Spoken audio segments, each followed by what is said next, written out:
We'll be getting started in just a second. If you're already watching here, please don't leave. I'm going to fire up the main channel and Twitter just to drive people over here. But if you're already here, this is where we're going to be. The main channel is only going to be on for a little bit.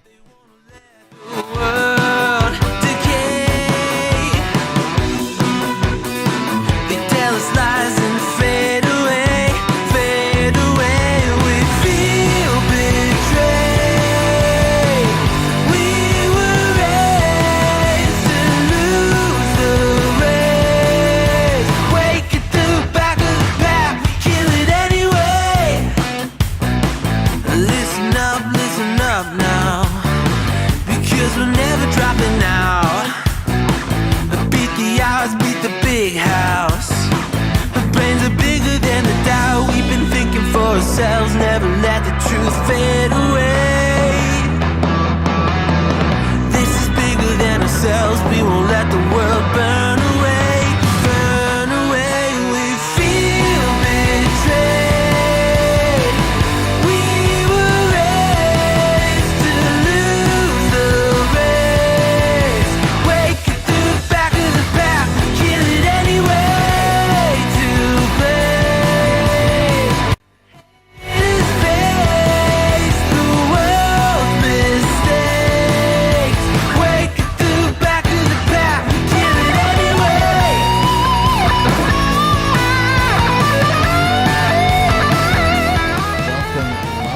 I am Will Bart. Sorry, I was looking at something else. I am Will Bart, and this is the Cold Beer Confessional.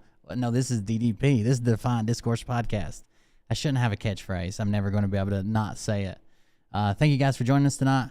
I appreciate it. I've got the main channel fired up right now, but if you're watching on the main channel or on Twitter, make sure you come over to the Defiant Discourse podcast channel on YouTube. That's where we're going to be tonight. I'm only going to leave this up for a little bit. But there it is. There's the link back to the Defiant Discourse podcast. I know there were like 40 or 50 of you that were on the right channel. Everybody else is going to have to be reminded. Facebook, you're fine. You don't have to move. You don't have to do anything. You don't have to go anywhere. It's only for if you're on the main YouTube channel. Anyways, thank you guys for joining us. It is DDP, so it's Thursday night. Let me bring in the co-host because I think we're required to have one here. I tried to get a permit for a solo show and it wouldn't go through. So let's see what happens here. What's up, Sage?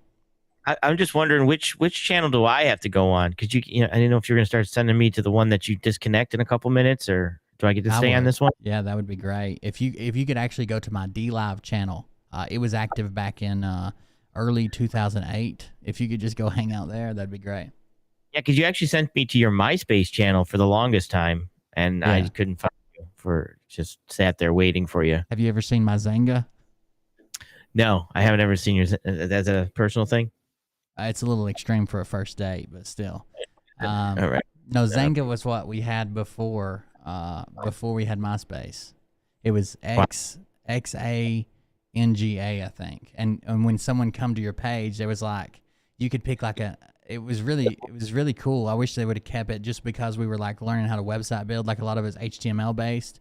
So you could like put little music players and shit in there. So like whatever your favorite song that week was, like when they come to your page, it would pop up an auto player and it'd play music, and you could pop up pictures and shit on it. It was pretty cool. No, must have been before my time of this stuff. I remember going from AOL Instant Chat to web pages, and then you don't remember? You missed a whole bunch. What about MSM? Nope. Messenger. Nope. No, you get the fuck out of here. You went from AOL to fucking full blown internet. I don't believe it. Yeah, we went from AOL, and after that, it was because I wasn't. Obviously, you can tell I was not a texter. I was not a person that enjoyed texting a lot. You could kind of see that. So besides that, it was a lot of just gaming. So I didn't really get into the blogging and all the other stuff. Yeah. So I yeah. Oh, there she. Hey, Jay, hate Ashbury, LWNJ Hashberry. Thank you for swinging in here. Good to see you coming over from the Liberty Warrior Podcast Network. I appreciate that. Yeah, thank you.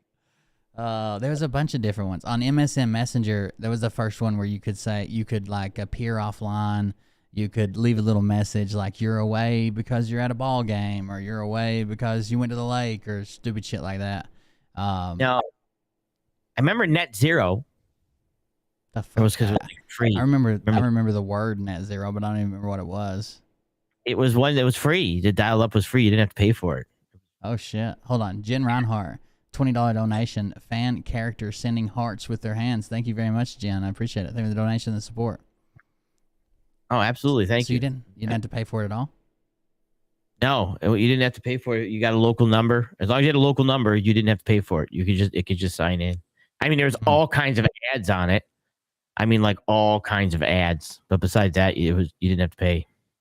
Sure. I don't think we use. I remember the AOL discs. I remember them sending discs in the mail, and it was like good for a trial. But you had so many discs, you just kept changing them out. We all got a computer for Christmas. I remember like I think my sister got like the mouse and keyboard, and then my other sister got like a tower, and I got the monitor or some shit like that. And we all opened it as like our last present on Christmas, and that's when all that started. They pieced together a computer between the kids. Well, yeah, like to make it like they had us open our last. We knew it was something weird because instead of like going, we usually open presents the youngest to oldest, but this one they made us save like our last present, and we all opened it together at the same time because it was for all of us. Which just turned into a big fight. That would have been horrible because if that would have happened between me and my brother, if we split it, he would have kept his shit and not let me use it at all. Like he would have took the keyboard, mouse, and monitor, and I would have just been sitting there with a freaking tower doing nothing. That wouldn't have went well in my house. Yeah, ours turned into it was a fight, over the computer to use it. Which my oldest sister is much older than like me and my other sister, so she moved out pretty quick. But then it became a fight over who was going to use the computer, and then when you were on the computer, then the other person always wanted to use the phone. So we would always be in a fight. Yeah, I remember that because you used to have to like dial like whatever it was to block call waiting. Yeah. So it I don't wouldn't even so it wouldn't set know. on there and fuck it up. Yeah, I can't Be honest, remember. call would come in and it would bounce you off and be like, you gotta be kidding me. And if you Yeah. didn't turn that off, then it would bounce those people out of there when you were on a phone call. It sucked. Yeah, I remember those days. But yeah, that's about it. After that, like I said, I mostly used it for, then I went into gaming and stuff like that, but I didn't do the Facebook. I didn't have a MySpace page at all. I didn't have a Facebook page until technically very recently. I barely know how to work it. I share my stuff to it. After that, I got nothing.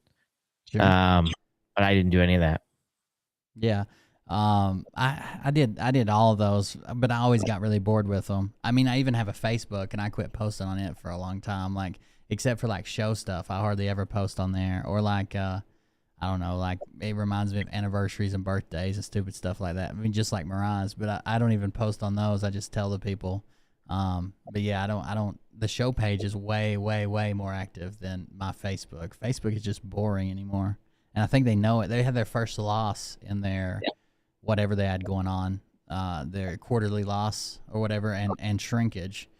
Well, no, it wasn't a loss. They were just way under their projected numbers, and then they had the first shrinkage of user base since they started Facebook the last quarter. Yeah. Which doesn't look good for a social media network. They always need people coming in, or they're not going to be able to fill up the people that they're banning and the people that are leaving. So. Right, and that's the biggest problem, I think, is that you keep banning people, new people don't want to come in, and then now there's alternatives, and it's like they're not coming in. Keep tossing them out, and then wondering why your shit goes down. Oh, you know what I mean? It makes no sense. What the hell do we know? Yeah, it's pretty bad. What's going on in Ukraine lately? What have you been covering lately?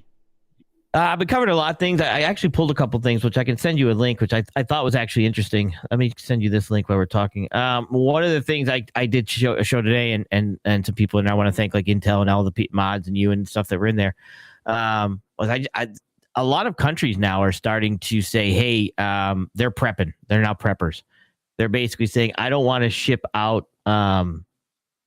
They're not just sending out food. They're not sending out wheat. They're not sending out. They're starting to decide to not send out food and fertilizer and things like that. And I thought that was extremely interesting because there's more and more countries are following suit that they're not doing that. It started with Ukraine, that they started, keeping their own stuff. And I actually want to run this by you too and see what you guys think and see what the chat thinks. And you do some polls if you want. No, I think no. Or I can do the polls. Actually, I can't do the polls because I'm not part of the damn good thing. I think you should do it anyways. Either way, Why can't you can do a poll? You have access to this channel? No, I can't do. I don't have access to the channel. Oh, I can actually do one. Yeah, on DDP, which is everybody needs to go over to the Defiant Discourse podcast channel. I'm getting ready to cut off my main channel and Twitter. We were just getting it started and letting everybody know that we were live over on DDP. So if you're on Cold Beer Condemned, or if you're on my Twitter, please go to the DDP link, Defiant Discourse Podcast on YouTube. If you're on Facebook, you're fine. Yeah, let me get logged in. But a lot of the countries are starting to do that, which is interesting. And then I had a conversation, and me and you you kind of heard most of the conversation too that I had with Jeff that I thought was interesting. And he did say that they were ready. I talked to him today. And some of the stuff that he said is that they've been ready for this attack since last year, November. Oh, wow. Right?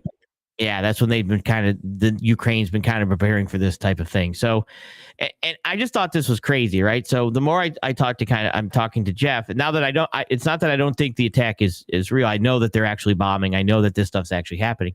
But my thought process is this, and that's what I was asking Jeff. Putin is not dumb, and he sets up, let's say, 200,000 troops on the border of Ukraine. He's got these 200,000 troops sitting on the border of Ukraine doing allegedly drills, right? Sure. He then goes in with 2,000 troops into a country of 40 million. Okay? Right. So let's say 10 million of that is military-aged men. Let's say 5 million of that is military-aged men, which is a conservative number. He goes in with some armor, some tanks and stuff, but mostly 200,000 soldiers, and obviously some planes and helos and stuff like that. Yeah. Into a country of 5 million possible, soldiers that you could give guns to that have been armed by various countries, given weapons by various countries, including us and other countries. And first expects that he's going to win in 3 days, right? He's going to shut this all down in 3 days.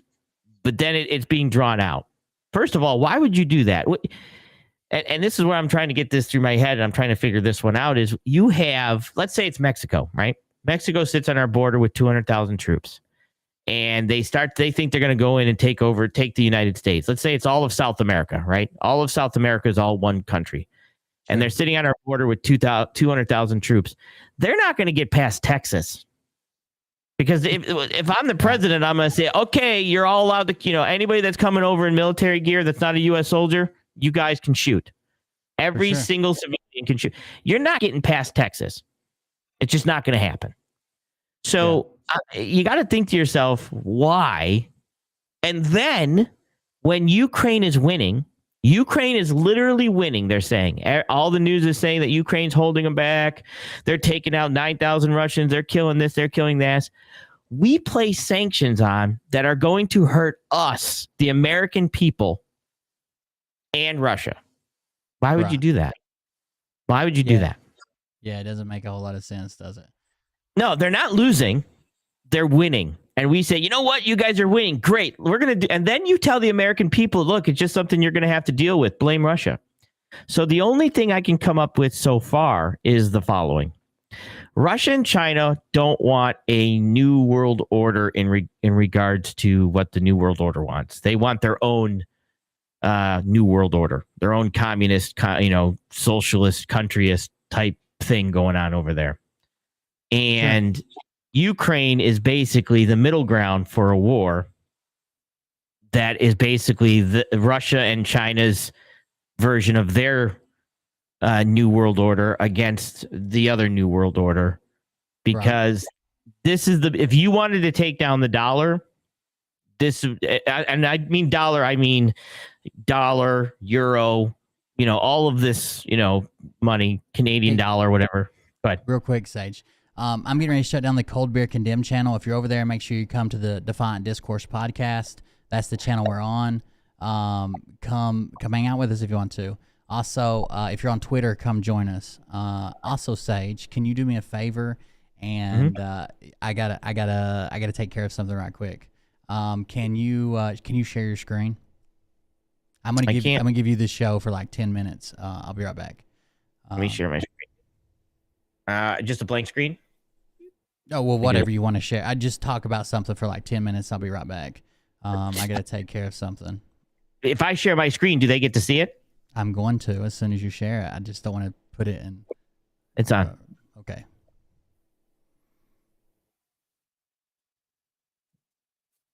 Oh, well, you gotta hold on. Let me remove mine then. Yeah, because I'm up. I put it up. Yeah. All right, they should be able to see your screen and whatever you share on your screen now. Make it take our photos down. Well, do you have access to it? Hold on just a second. I can do it. Yeah, go full screen. Make it full screen. There you go. You can cover whatever you want. I'll be back in just a second, Sage. Sorry, chat. I gotta go help with something, but I will be right back. And you've got audio and video control, so I'll be right back, man. Okay, perfect. I'm finally in charge. It's about damn time. All right. I'll kick you out when I get back. What? Nothing? You're gone. Damn. Anyways, so a lot of the stuff that I've been kind of diving into and looking into is the fact that it's like, why would you want to do that, right? Why? So the only thing I can come up with is the fact that basically we're now at a point where China and, let's say, Russia are kicking back against what we consider what the New World Order is, right? And the other issue is everybody is worried about a nuclear style explosion. Like, oh, nuclear bombs, right? I'm not worried about that in any way because it's like they're going to go through us pawns before they go to the big guns, right? They're going to run out of pawns. They're going to run out of us before they feel they have to go nuke, before they're going to go to the big guns. So another thing I was kind of looking at was, and watching in regards to shipping, was freight prices are at an all-time high, right? Freight trucking companies have never received this much money as they're making right now to move freight. So then all of a sudden, so they're getting, rather than getting, let's say $2 a mile, let's use some simple numbers, they're getting like $6 a mile, right? So at that point, then fuel prices start to go up. And then all the drivers are like, oh my God, fuel prices are going to go to $8 a gallon. This is going to break us. Oh my God, this is so bad. But they're getting $6 a mile when they should be getting $2 a mile. So you have a lot of truck drivers that if fuel is going to start to break them at this point, then they shouldn't have been in the game in the first place. And rather than so when those drivers get either lose their positions or can't drive anymore because they can't afford to, you want to see a supply chain crunch. That's going to be a nuclear implosion because there's going to be no way to replace those drivers. And so this is kind of where I'm looking. If it was me, I would let these sanctions kick the heck out of us. And then when inflation goes up and everybody's are way up there in prices, I'd rip the rug out from underneath you, stop shipping, pull back on goods, and let all those people that were living on this great $15 an hour wage, $20 an hour wage, rip that out from underneath you and watch the thing crumble. And it just seems like I did see something that the Fed said that the price of goods and commodities and stuff are not keeping up with the wages, which means that I'm paying $15 or $20 an hour to count cans or work the cash register at Home Depot, but the price of the products in Home Depot is not keeping up or has not adjusted for the $20 an hour I have to pay for that person to do that. So to me, once you start to see that fluctuation come in, a lot of these people are going to, it's going to end up hurting a lot of people. It's going to end up popping a lot of people, and they're going to be living what they thought was living large. And next thing you know, all these prices have gone up. And to me, that would be a nuclear implosion because as you can see, we're all, I think we did a poll too, that 6 out of 10 people were living technically, let's say paycheck to paycheck. Right. And that is not a good number to be up there. So let me pull this. So what I've kind of also pulled here was products that are made from petroleum, right? And let me blow this up. Hang on. I'll get the chat back on there. Actually, I might not be able to get the chat on the screen because I got to move this around. So let me do this. So out of a barrel of oil, about 20% goes towards gasoline out of a barrel of oil. And then you've got, other products, jet fuel and low sulfur distilled stuff, right? So that's out of 1 barrel of oil makes you 20 gallons of gas. I run around, my truck has a 30-gallon tank, so it's going to take me more than 1 barrel, 155-barrel drum of oil to fill my tank. All right. Some of the other products that go into it is, let's see. This is a partial list made from petroleum. So this is 144 items out of 6,000 items that is made with petroleum, made with oil. Everything, diesel fuel, and you guys can take a look. I am not reading 144 items because you already know how I read out loud. It's let's just say it's something that is, it's an acquired taste for me to read out loud. So, just going through the list here, just golf bags, perfumes, basketballs, soap. I'm just going through some of them. You guys can kind of see the screen. Paint, yarn. I'm not exactly sure how yarn, but it's good to know. Mops, fertilizer is a good one. Candies, not sure what. Candies, petroleum will probably be. Actually, I don't know. That's a good thing. I actually want to look. I'm sorry, candles. Candles, that's not candies. Wheels. So this is why it's acquired taste. Pillows, dishes, cameras, gasoline, toothpaste. Wait, what? Not exactly sure how this works. But I'm hoping I get a non-petroleum-based toothpaste going forward. I'm going to have to look into that. Cold cream, dentures. I don't wear any. But either way, not yet. My refrigerator, that's good to know. So this is all the other stuff that goes into kind comes from oil. So I'm trying to figure out how do you make all this stuff? How does this stuff become still able to be made? I'm not exactly sure. So that was one other thing too, that we're getting rid of all this oil and we're doing all this stuff. Motorcycle helmets, CD players. See, look at this. I told you. Not exactly sure how that works. Can't be all that bad for you if we're making vitamin capsules out of it. Well, it might. But this is, like I said, so I'm trying to figure out how we're getting away from oil and stuff like this. So I don't know. I've been diving a lot into this stuff to try to figure this out because it just doesn't make sense to me. And maybe it makes sense to somebody. And like I said, when we drop the link, once he gets back and we can drop the link, maybe we can break this crap down because I don't get it. I don't understand. There's no way that Russia could figure that 200,000 troops were going to go into a country the size of, I know, I've seen soap. That's why I make my own. I mean, my wife does, allegedly. Allegedly. But that's where I'm just trying to think how he could think 200,000 troops and some tanks could go into a country of 40 million and possibly take over a country that's been armed. I just don't see that happening. That was a no-win situation. And even if we look into the fact that, well, see, they're after the files and the servers, and you're not going to get there. You're not going to get there. It's not going to happen. You're losing. They're losing.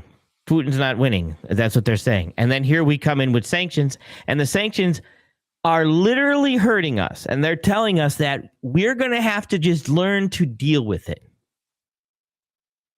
Why? They're losing.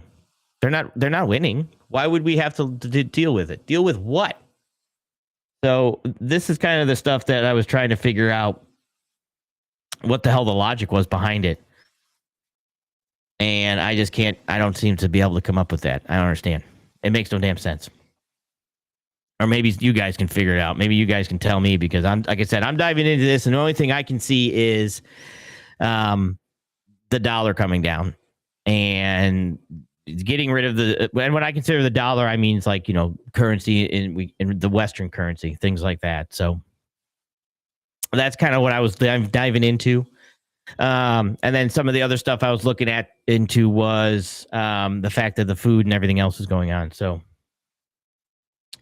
yeah, he promises he'll be back. He's actually left the show. He's gone now. I think I can gain control and not let him back in. Let me see if I can do that real quick.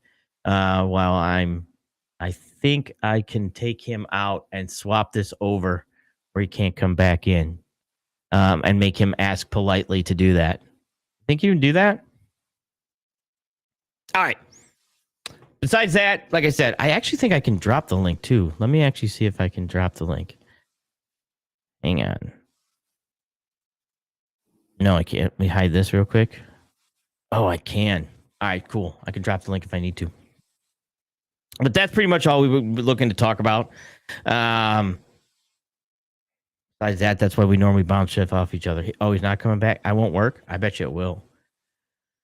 So I'm now looking for a new host. So if anybody here wants to go ahead and in the chat, put down your attributes and why you would make a good host, go ahead and do that now.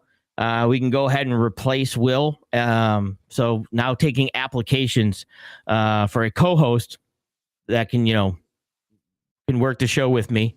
Just go ahead and throw that in there. Oh, I'm hoping maybe he wasn't listening. Either way. But yeah, so that's basically where I was at. Besides that, it's been the same stuff. I did talk to Jeff and went over some stuff with Jeff. And he's not a happy camper. He wants his country back. But weirdly, he's still moving freight and, able to move stuff, which I thought he wasn't able to. So that's kind of what I also thought was interesting too, because I asked him, I said, hey, are you able to work? Are you able to move freight? Can we do loads? What's going on here? Are you shut down? And he's like, no, we can still move freight. We're still up and running. We're still working. Because he works for an American company technically, but he works through Ukraine through it. I'm like, perfect. Is that a bombing run going over while we're trying to move freight? Yeah, pretty much. So I that is an aspect of it that's still kind of weird, because they're still, you would think that they would shut that down. Build bridges across communities. Yeah, absolutely. I did see that today. That was another thing too. I did watch some of. Let me pull this one up here. I did watch some of Liberty Warrior's noon show, because I guess he did shout out the show that I did earlier, which was only a couple minutes, and they started talking about like nuclear power. Shane started talking about nuclear power and some of the things like that, and they wanted to go back to generator. I mean, at some point, I think Shane might want to go back to horse and buggy, things like that, and I understand that is one way of living. But it's, at some point you want to advance things so that you can step up and run more things, and, generators, stuff like that run on natural gas and things like that aren't always the best. But they did say that nuclear power doesn't provide enough energy for what the risk is. And I don't agree. It actually provides quite a bit of energy. So that was another topic that I was kind of confused about also. So I did pull some of this information up, and this kind of goes over some of the stuff of nuclear power. And, nuclear power is the highest capacity factor, which would make sense, to be completely honest, that it would. So I'm not exactly sure the logic that, Shane had on Liberty Warriors in regards to nuclear power not being that good. It is, it's 92% compared to natural gas of 56%. Is it dangerous? Yeah. But then again, technically anything could be dangerous. Smoking and drinking could be dangerous. Who knows? So I'm just saying, I was just kind of shocked in some of that was going out also. But besides that was the other topic. Sorry, I didn't prepare a ton to run the show myself. If I would have just taken over. So I should just jump in to do some of my stuff, which I can pull up quite quickly. Let's see if I should do that. Hang on. Actually, let me just do this. Let me pull down. Give me a second here while I swap over to this here. Not that one. Hang on.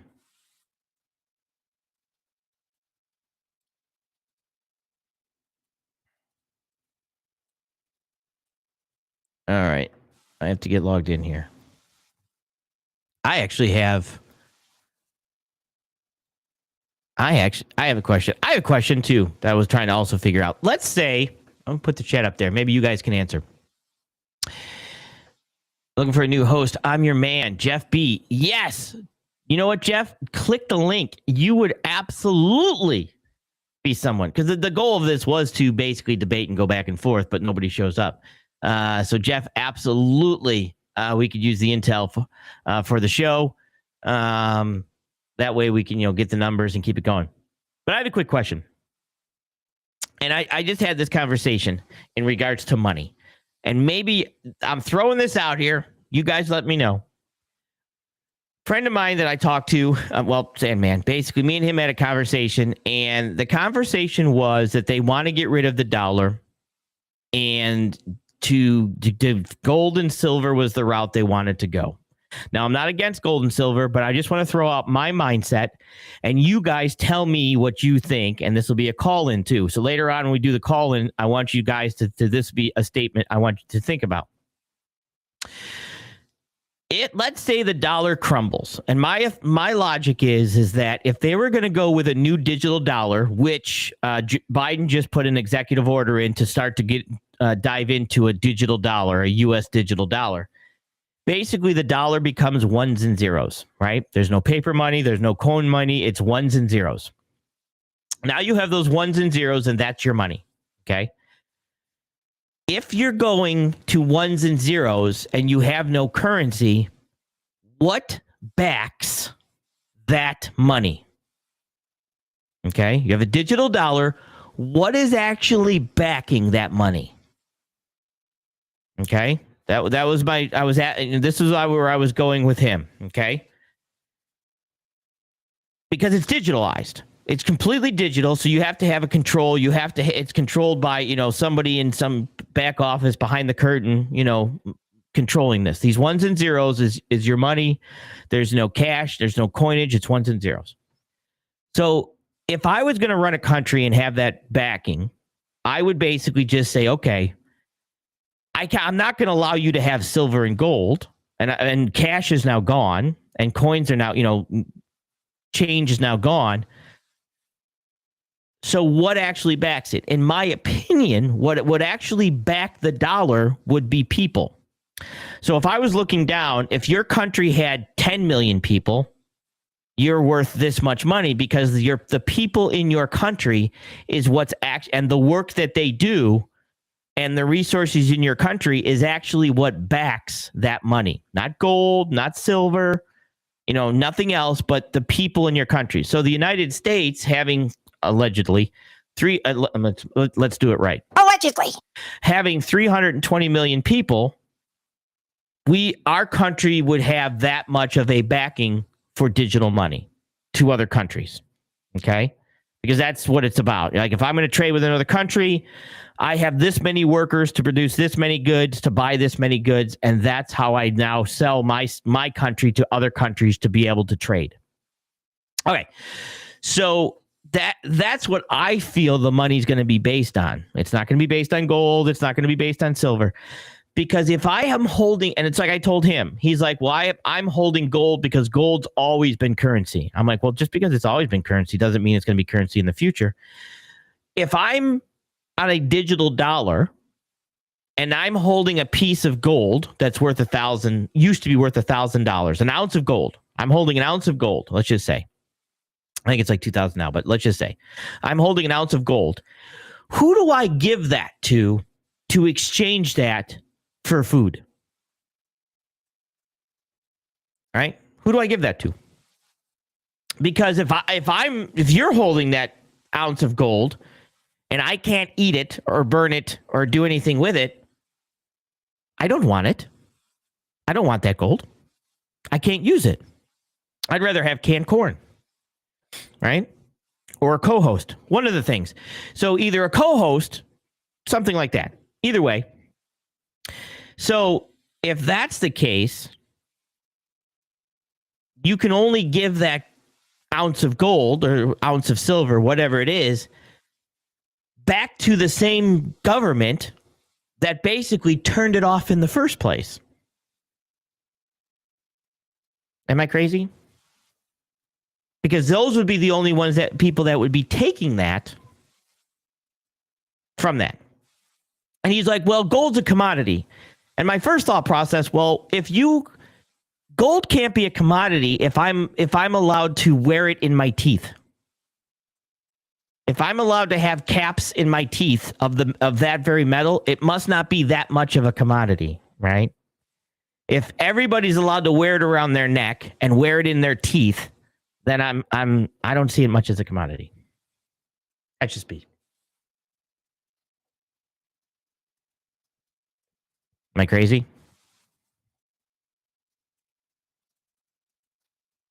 Am I nuts? I don't know. That's why. So once he gets back and we start taking call-ins, that's something that maybe I'm wrong. Maybe I'm misunderstanding this, but I don't. Like I said, I don't see it as a commodity. I mean, I'd gladly trade it at an ounce of silver for a co-host. So if anybody's looking, we can send out free samples of silver if you want to come on board as a co-host. Because, mine disappeared. Allegedly. So next thing you know, somebody's going to end up in a trunk. That, and you know how that goes over there in that trailer park. Either way. But that's kind of the stuff that conversation I had with Sandman was, who do you give that to? Who are you giving that silver to be able to exchange it? And what happens if I got an ounce of silver, but I only need a bag of potatoes. Can you give me change? How do you give change for the silver?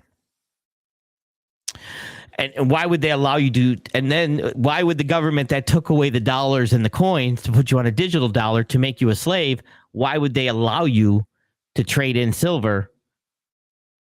Why would they allow that to happen? So I'd rather have, the corn and the bread. But then maybe that's just me. Salt. Yeah, that used to be another one. They used to be worth your weight in salt, and that was basically because that was how they preserved food. That salt was used to preserve food so that they could store food longer. So they needed that salt, and then that's why you were worth your weight in salt. Makes more sense, right? But there was a reason to use the salt. But now there's gold. I don't know how to make semiconductors, and that's usually what it's used in. I guess I could melt it down for people who want, caps on their teeth. But besides that, I don't know. I'm not a jewelry maker, and if you're walking around wearing gold on around your neck during a time of the end of the apocalypse, good luck with that. Hey, is that real gold on you? Sure is. Bang. Okay, thank you. Next thing you know, the gold's gone, and that person has it if it's worth something. So that's kind of what I was looking at, and maybe I'm nuts in regards to looking at that aspect of it. I just don't know who you're going to trade it to. Because the only people that would be able to give you the digital currency in which they now control is the same government that you were trying to get away from by keeping that gold and silver. But, I make soap. Now, soap, on the other hand, does something that can definitely be traded for an important, probably might at that time might be worth more than gold. All right. So that was it. Maybe you guys, when you jump in here, you can answer that question for me. All right. I wonder if I can just do it. I'm just going to do this. Let me do this. Hang on 1 second here. Let me pull this up here so I can see it. Because I don't know if I have... Let me see what I'm doing. If I just have StreamYard or if OBS... Will, can you hear me? Is OBS running or do I have access? Am I just running StreamYard? Let's see if he answers. Since we're an hour in, if I'm just running StreamYard, I can drop the link and we can start taking interviews for the co-host. He might not answer. Let me copy the clipboard. Let me close this. Let me grab this. And I think what we're going to do while he's away is you've got 1 minute and I'll time you if you want to jump in and interview for the position. But you have to let's see here. He's not going to tell me, though, if this is StreamYard or not. And I don't know. The issue is he runs StreamYard. We normally keep people backstage. But I don't know if he's running StreamYard or if this is OBS. I think it's just OBS. I think it's just StreamYard. Yeah, besides that, I got Jeff B. applying for the position of co-host. That's awesome. Let me see who else. Jay Ashbury is applying for the position. Yeah, prescription drugs. That's another one you could absolutely trade. Allegedly.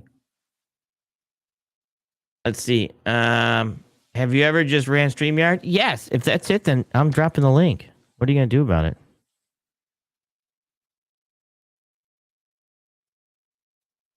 There it is.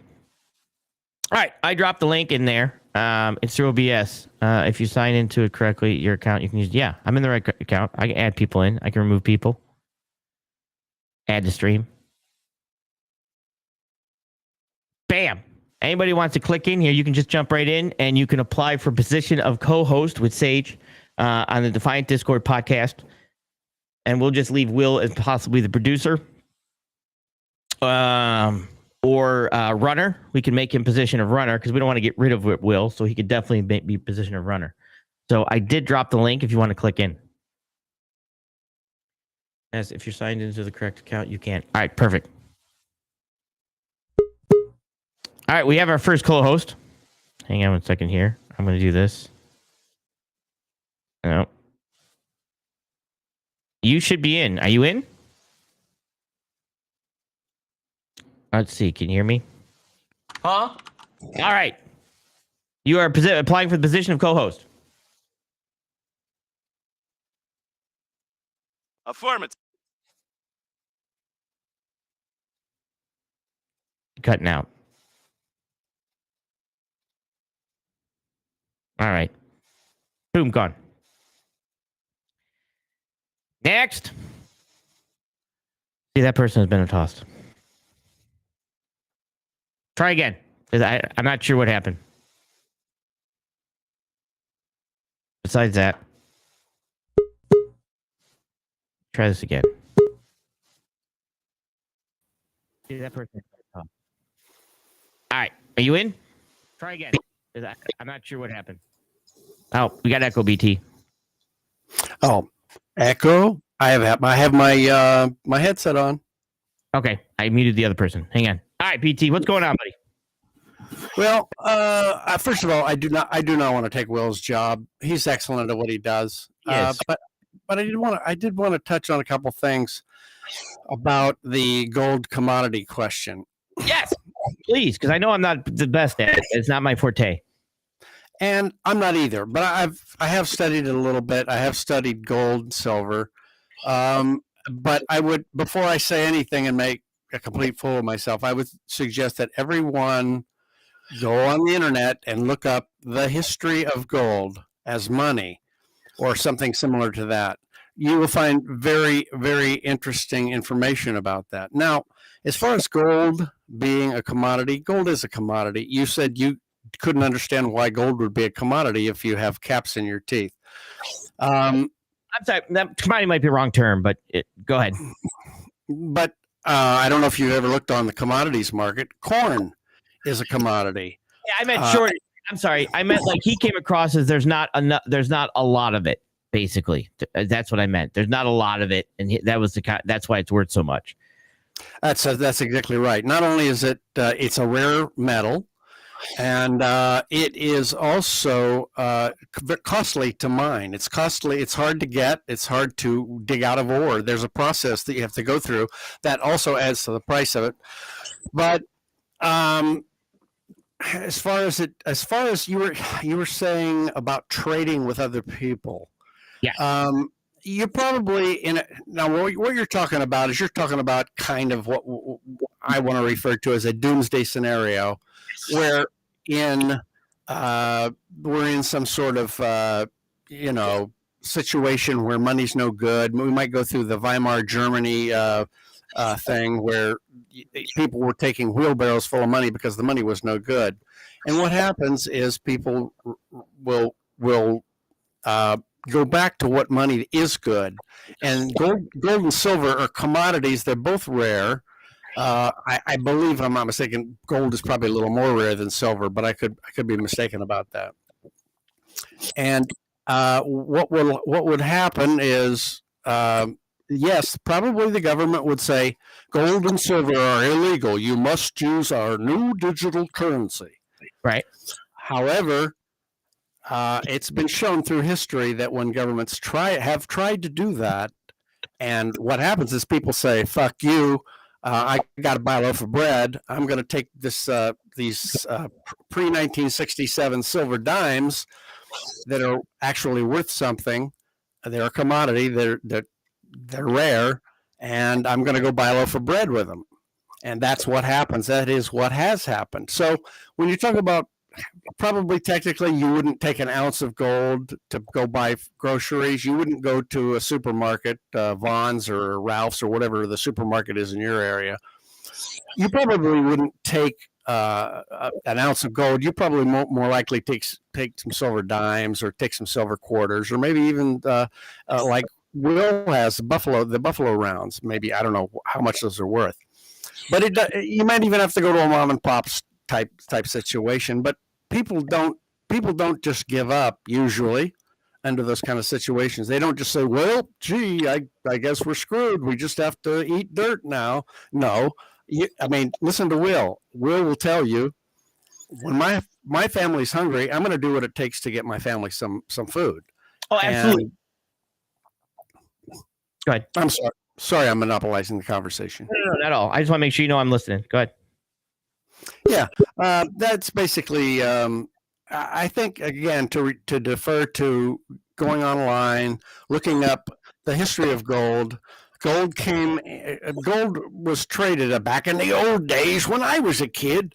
People, Christopher Columbus, I believe, if I'm not mistaken, was actually on a mission to take goods to India. They were looking for India. They were going to trade goods. In those days, you'd load your boat up with scarves, or you'd load your boat up with whatever you happen to make, and you would take it to another town or another country, and you would trade it. That was called the barter system. We all know about that, right? We all learned about the barter system, right? Yep. Now, here's my thing. Let me run this by you, too. Let me ask you this. At one point, one of the reasons that when Mao brought in socialism to turn into communism, one of the reasons it did not work was he did not have the reach to make sure that it was properly enforced and it was properly controlled, right? So what happened was exactly what you talked about. People said, screw this. I'm going to do this. I'm going to trade with this. I'm going to trade with gold. I'm going to trade, whatever, with corn, salt, all these other goods. Well, what they're starting to look at now is the reason why they believe they can bring in socialism now and communism now and calls it, the great start over, is because technology now gives them the unlimited reach. Right? Because now our life is completely intertwined with technology. Technically we're like, eventually we're going to be entwined with robots. Well, we're already a part of that system already. It might not be intertwined in our body, but now they have the reach to go out and say, okay, you have to use our digital dollar because we can actually monitor your every movement through algorithms and everything else, so that to go ahead and use those, and I'm just throwing this out here, to go ahead and to use that system that we are now telling you not to use, we literally have the reach. We can literally reach out and touch you now through technology to make sure you do. Does that make sense? Yeah, it's a good point. That's probably what they're trying to do, but I'm sure you're going to get, another important component of what you're saying is that children, people who have grown up, millennials, they haven't been educated in what real money is. I say real money, quote unquote, an actual something that has a value that can be traded for something else. Right. And that's another component in the ease in which they can make people go to the digital dollar. They've been doing this for a long time. They've been dumbing down people about money. It's very hard to find anything about gold or silver. You don't want one thing I can tell you: you do not want to go to Phil to find out about it. But that's it's a whole different story. Right. And again, this is my opinion, and I'm not in any way a financial advisor or professional. It's just my thought process in regards to that, and from reading the stuff that did work and didn't work, and why communism they believe didn't work is because of exactly what you said. People did. They said, "Screw this! I'm just going to trade what I want to trade." But with technology and how we're intertwined with that, I truly believe the reason they think they can go back to that style is because technology will now allow them to get that reach and be able to, like I said, reach out and touch every one of us if we don't do what they say we're going to do. And we've allowed them to come in. We've allowed that technology to be a part of our life through cell phones, through online banking, through bill pay, and yada, yada, yada. Yeah, I think it's a real good point. It's I'm not going to predict anything, but it's a wait and see. They may be successful. They may not. Is it going to, I don't know how much that's going to affect quality of life. There's no way of knowing. Could be better. It's probably going to be worse. But yeah, I think I just, getting back to the main reason I called in, and then I'll let you go, is that another thing is you were saying, what will the digital currency be backed by? Right now, originally, when I was a kid, the dollar was backed. It said right on the bill, silver certificate, and you could take it to a bank, take a $1 bill, and you would get $1 worth of gold or silver or gold, I guess, in return for that. And there's a whole reason how that developed, and it's really interesting. I don't want to go into it because it's kind of lengthy, and people are probably already falling asleep, but it's very interesting how that came about, how paper money came about. And it was because of something you said earlier. Who wants to carry a bunch of gold around? Right. Right. I mean, cowboys did it. You've seen the old Western movies where I know it's not an accurate representation, but as far as the money goes, it is. They would go into the bar and, bartender, give me a whiskey. Toss a silver coin or a gold coin up on the thing, or take out a bag of gold nuggets. But yeah, it was awkward, and I guess I can do it briefly. I'll try to do it in 30 seconds. The way paper money came about is reputable bankers said, we will take your gold and silver that's wearing holes in your jeans, and we will give you the certificate. And it says that you can bring the certificate back to us at any time and trade it in for $1 worth of gold. And they had to be a reputable person. Now, as you can see, that would cause a lot of problems for local. It would be great for local type of transactions, but if you were going from state to state, they're like, well, I don't know who the Jones Bank is. I've never heard of them. Well, they're from my state. Oh, well, we've never heard of them. We're not going to accept it. And I think that's probably how federal money came in. They wanted a kind of a unified money that could be taken to any of the states and used anywhere, and it would be recognizable. Right. But that's basically how paper money came into being. You could trade it in. Now, getting back to your question, I actually remembered what I was saying, and I'm going to actually get back to it about what it's backed. The bills now say this dollar is something to the effect of, this dollar is backed by the full faith and something of the federal government. Correct.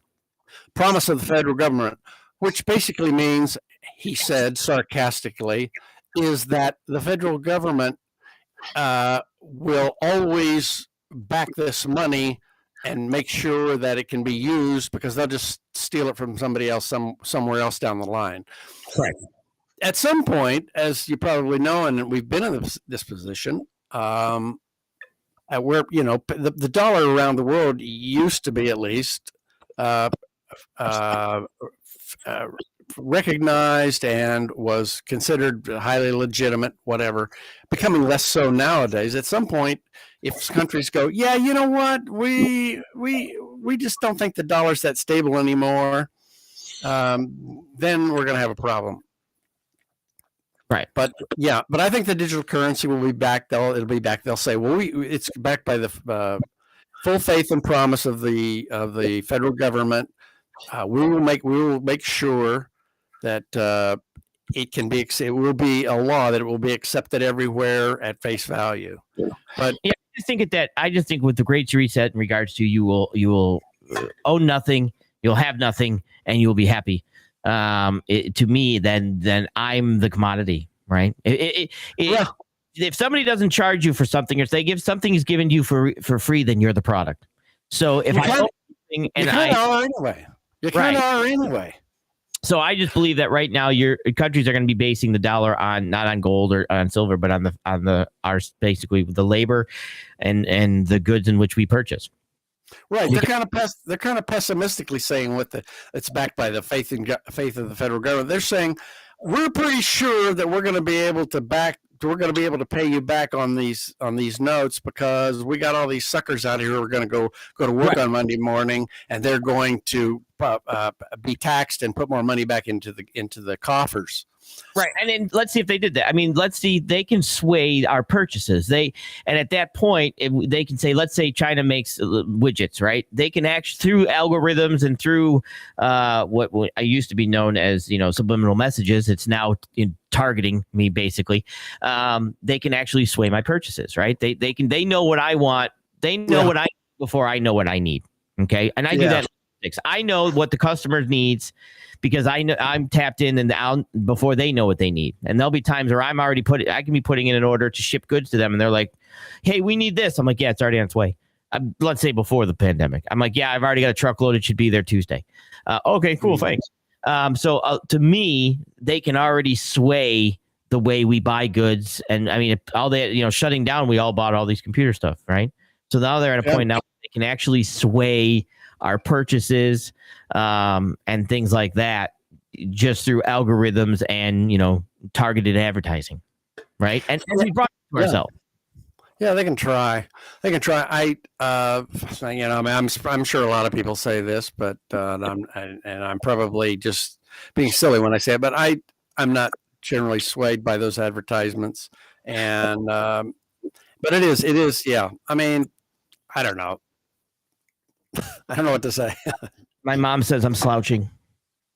Your mom said you're slouching. Don't slouch. It's bad for your spine. Hang on. Let me refresh my computer. Let me refresh my thing. Hang on a second. Brush your teeth. Hang on. Did that kick my camera back on? My camera froze, I guess. I cannot unfreeze my camera, Will. So you'll have to get in here and unfreeze my camera because I've redone it and it will not unfreeze. I think we probably put Will to sleep, or at least I did. Not you, but me. I think I probably put him to sleep. He's probably asleep in the chaise lounge next to his dad. I know. Buzz Killington. Well, I could just have the empty chair sit here. So either way. Yeah. No, besides that, yeah. So that was just, like I said, that was in my thought process that was going on. This wasn't a planned event because I didn't know Will was going to take off in the middle of the show. Yeah. But I thought I was. Yeah, I'll jump out. I will. I'm working on some Phil stuff. I think everybody's going to love. And figure out who it was. Did we get it down to know exactly who it is? Was it Phil? Did you tweak it enough? Well, I think it is. And I'll probably want to call in right before Will plays my video so I can kind of prep the audience for what it's about, because I'm not doing like a 60 minutes type monologue at the beginning of it. I'm kind of just jumping into it. So that's probably what I will do. But I mean, I personally, I think it is. I mean, I thought it was the second I sped it up. I was, and I will probably go over this again when Will plays the video, but I was fully expecting when I sped it up for it to be Jason Shurka. Shurka, yeah. I was fully expecting it to be Jason. I said, oh yeah, this is going to be Jason. I sped it up and I literally my mouth dropped open. I went, holy crap, that's Phil. Now, how did I know that? And I will explain it to the audience this way. The same way, if your mom or your dad or your brother or your sister calls your voicemail and says, hey, Sage, listen, I'll be over at 9:00 and I'm bringing the book that I borrowed from you. Now, they don't say who they are. They don't say, they don't give their name, but you know who they are because your brain recognizes their voice patterns, their voice resonant. And when I sped that thing up, I went, oh, that's Phil. And I could tell just by the way he talked, by the words he used, by this accent he had. Hang on a second. I am not blocked from Phil. So Phil actually takes my messages. So I'm going to send him a link to the channel, and I'm going to say, Phil, would you be ever so kind to join us here? No, don't do it. The show. Oh yeah.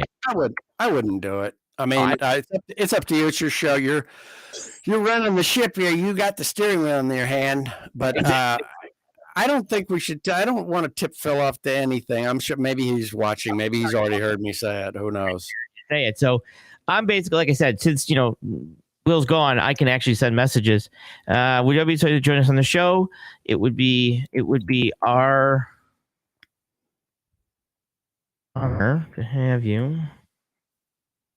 I can guarantee you that if he does respond to this video, he will say, that's not me. There's no way that I know who it is actually is. That's not me. I mean, I can guarantee that he's not going to admit to it. There's no way. There's no way. All right, make a appearance. But I think I can make a fairly good case. Now, there are going to be people who listen to it in the audience who are going to say, no, that's not Phil. It doesn't matter. All kinds of people use those kind of words. Yeah, but not all kinds of people use all those words and have all those speech patterns and say all those phrases, which is why I think I've kind of got it. I've got it nailed. It's Q. Yeah. So I sent him a. Let's see if he responds. If he does, I'll let you guys know. Let's see. He hasn't seen it yet. Yeah, Phil will be able to kind of join us here on the show. It'd be great. And Well, good luck. I'm going to hand it back to you and duck out and avoid any confrontation whatsoever.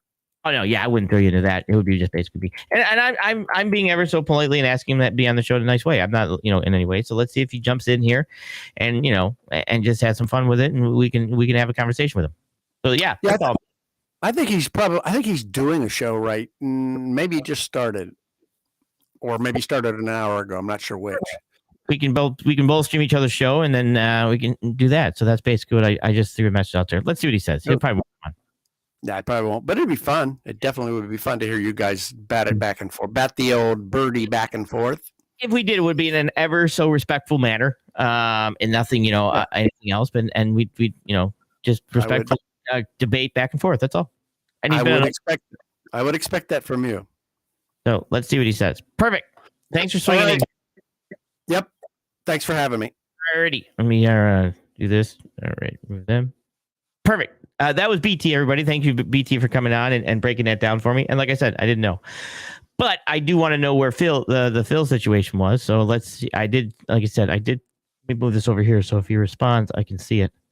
I don't know if he'll respond, but I am not blocked. So I've been polite to him and respectful. So let's see if he decides to come on. I don't think he will, but at least in the chat and conversations we've had back and forth, I've never said anything. Let me move this up and move this over here. Let's see if he comes on.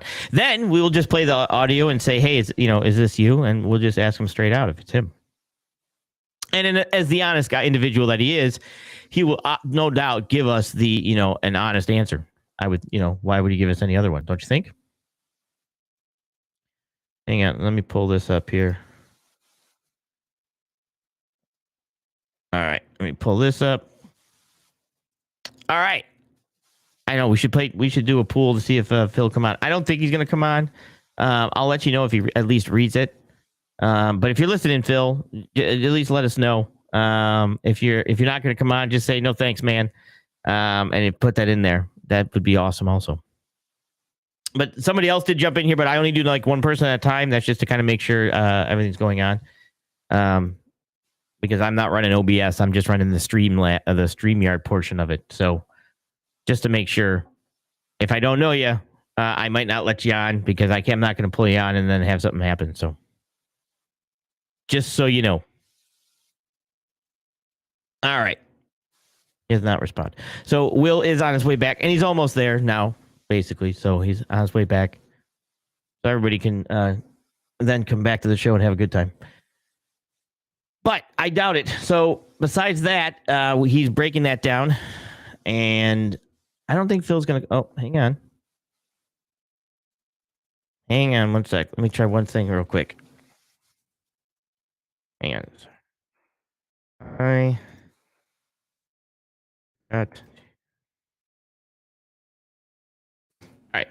Let's see if he responds to that. And I'm actually shocked. There have been times where he's read some of my messages, but we'll see. This may not be one. And if he's doing a show, is he doing a show right now? Can somebody tell me if Phil's actually doing a show right now? Because then he probably definitely won't. So if anybody else wants to jump in, they're welcome to click the link, and or we can wait till Will gets back and let people come on that way. Hello. Now, about time. Where you been? Different places. All right. I was gone for like 37 minutes. That was a little extra. Hold on. Let me throw myself back up on screen, but I am back. All right. How do I jump out of this? Or do you just do it? You don't have to. Wait, why are you panicked, dude? You're freaking out. I think I'll just stay off camera. Well, you can stay off camera. The thing is that since you run the system through, if it's StreamYard, I'm fine, right? Because I know how to run StreamYard. I'm just taking a picture of StreamYard. It is StreamYard. Okay, well that's where my confusion lies, because I don't normally run this stuff through OBS, so I don't know what I can do to not have OBS crash, because I can't see OBS. I can only see this. I'm not running on a Mac. It's not going to crash. No, it's the other way around. Yours does crash. Mine doesn't crash. You can't even broadcast from yours. You don't have enough power. I can. I have. I just can't do stuff that you do. I'm more limited. I went to do Dad's medicine, which I had planned on, but I was supposed to tell you before the show started, which I had planned on anyways, but it's just right down the road. But then we're also changing our internet around, and after the utility company promised me they wouldn't turn off our internet, they turned it off. And where we live at, there's no contact with the outside world if you don't have internet. So there's like no phone service, there's no way to contact anybody, there's nothing to do. So I went and rigged up some internet for Mariah, and I think I saw her in the chat once. So I rigged up some internet for her. She's there now. Oh, I added 75 foot of Ethernet cable and a modem at the end. Try to get her some internet, at least so the kids could watch TV so they could go to bed. It's been a situation, but everything's taken care of now. I heard BT on. That was fun. How'd that go? It went all right. I mean, I bored a lot of people. Give me a word for word recap. I'm ready. It's hard to explain. The money thing's hard to explain. I see his point, but I still don't understand, like I said, when it comes to money, that it's been over the years, it's been used, and commodity is probably the wrong term. I limited commodity is probably the term I should be using. It's a limited commodity, and yet people wear it in their teeth. So sure.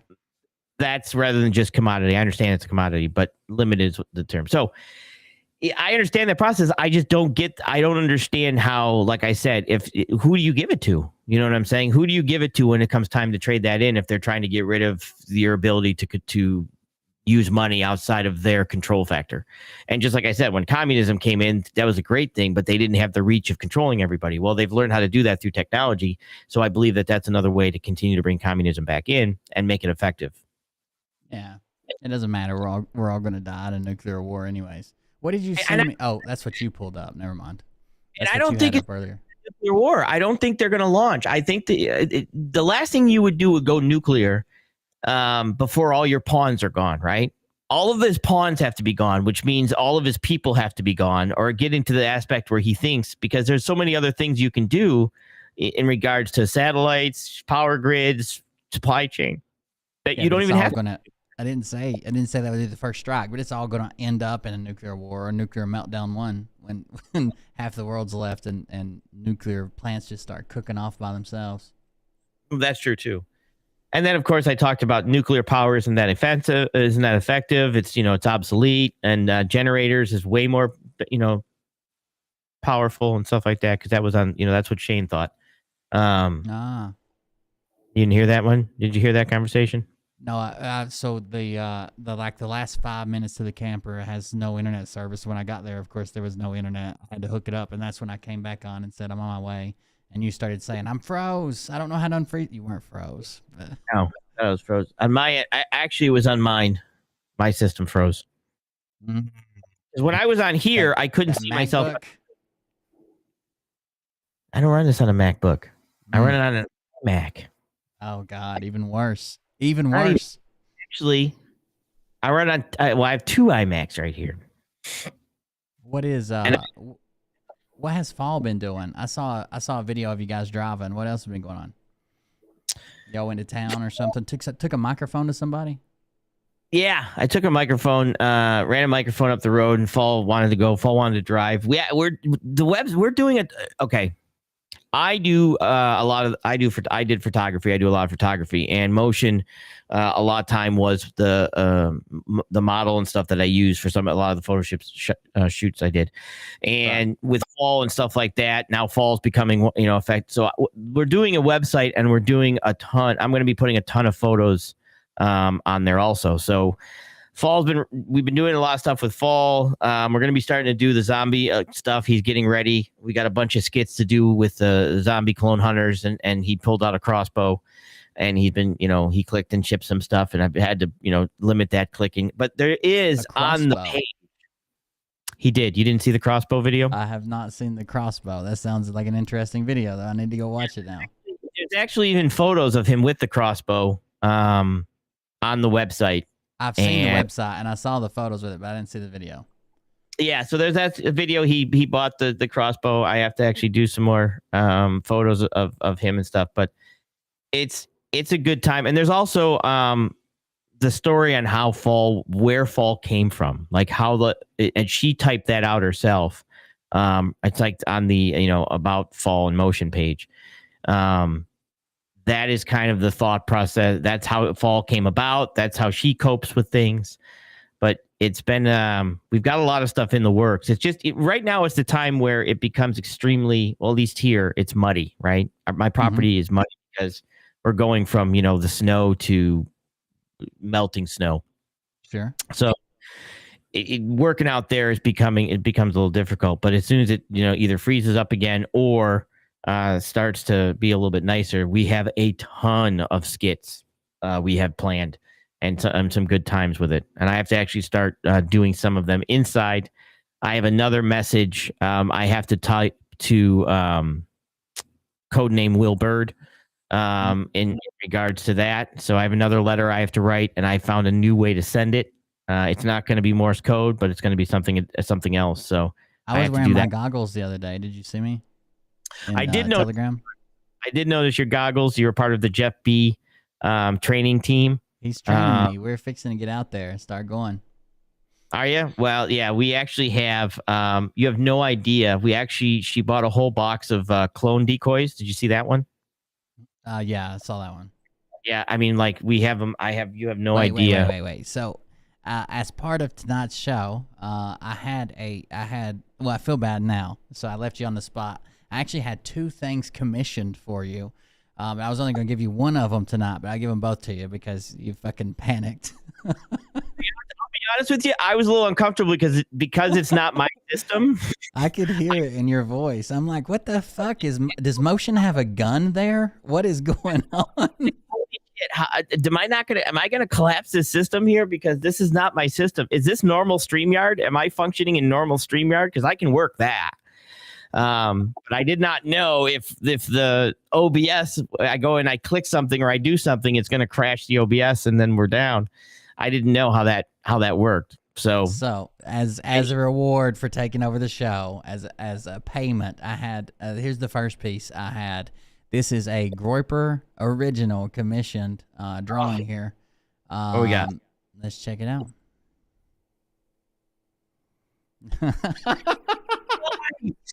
Fantastic. That is fantastic. That's good. That is good. I've been looking at it all day, taking turns laughing and hyperventilating. That's fucking classic right there. I'm sorry. I even swore on that one. That's thank you guys for that. You have got to send me that because we have a crossbow. And if he wants to even put a one with targets on there too, oh, that'd be great. So yes. But that's not all. Like No. late night TV. There's more. Hang on. Let me tell you something right now. Because when I did photography, I've got a $1,000 printer for printing pictures. I'm going to start printing these. And you will see in the skits, you will see posters like this on the walls of Fall's office as he takes calls and deals with.